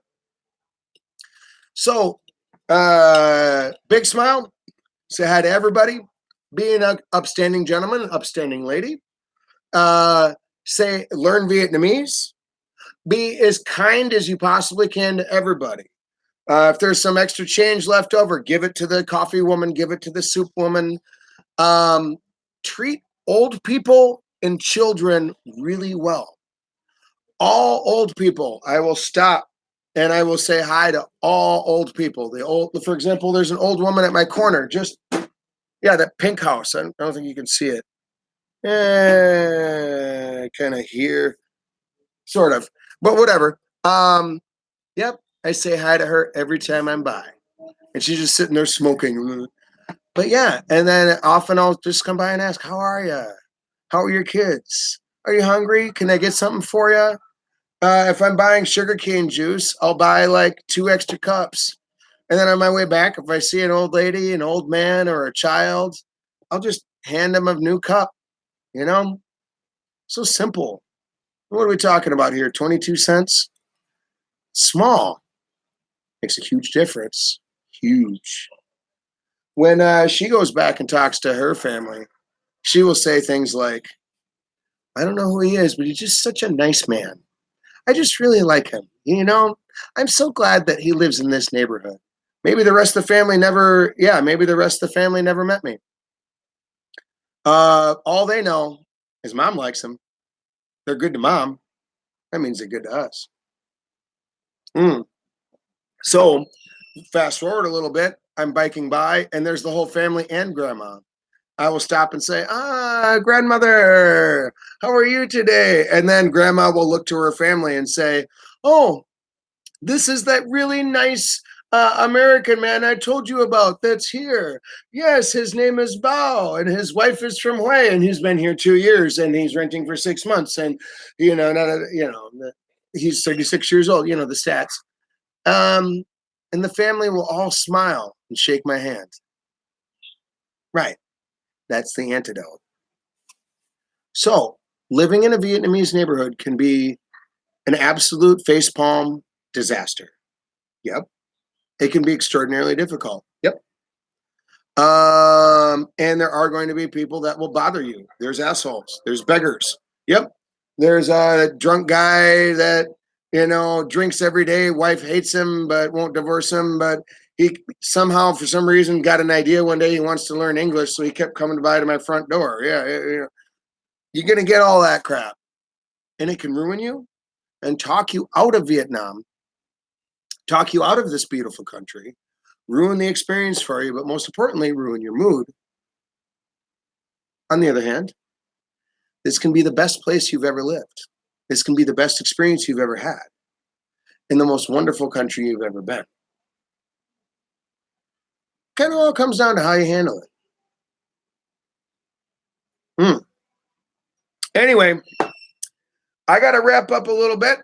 It's about that time. We've been at it a couple hours. But I hope for any of y'all out there, this is helpful. Please contact me directly. I would love to help anybody I can for free. I'd love to get it done for free. And I just want other people to have this kind of an experience, have a positive and beautiful experience. Not only living here, but living any city, any country, anywhere in the world. It can be awesome or it can suck. But anyway, thank you guys for joining me. Hopefully it was fun. Hopefully it was interesting. Maybe you learned something new, got a little bit new perspective on it, perhaps, and I'll definitely look forward to catching you all next week, on this Sunday America, Monday morning Vietnam time, when the time is right. And Rachel, I'll look forward to seeing you again too there, hon. Be sure to subscribe, and I guess we'll go from there. And I trust you're living in the South there, Rachel. Good for you. Yeah, hopefully that's a beautiful experience for you. Look me up when you're in Hue. And you, Dharma, thank you. Yeah, hop on board whenever you want here, hon. And Peter, come by this afternoon and we'll learn some Vietnamese together if you want to, brother. But you decide. In the meantime, cheers, everybody. Thank you so much for checking it out. We'll catch you next time, huh? Peace.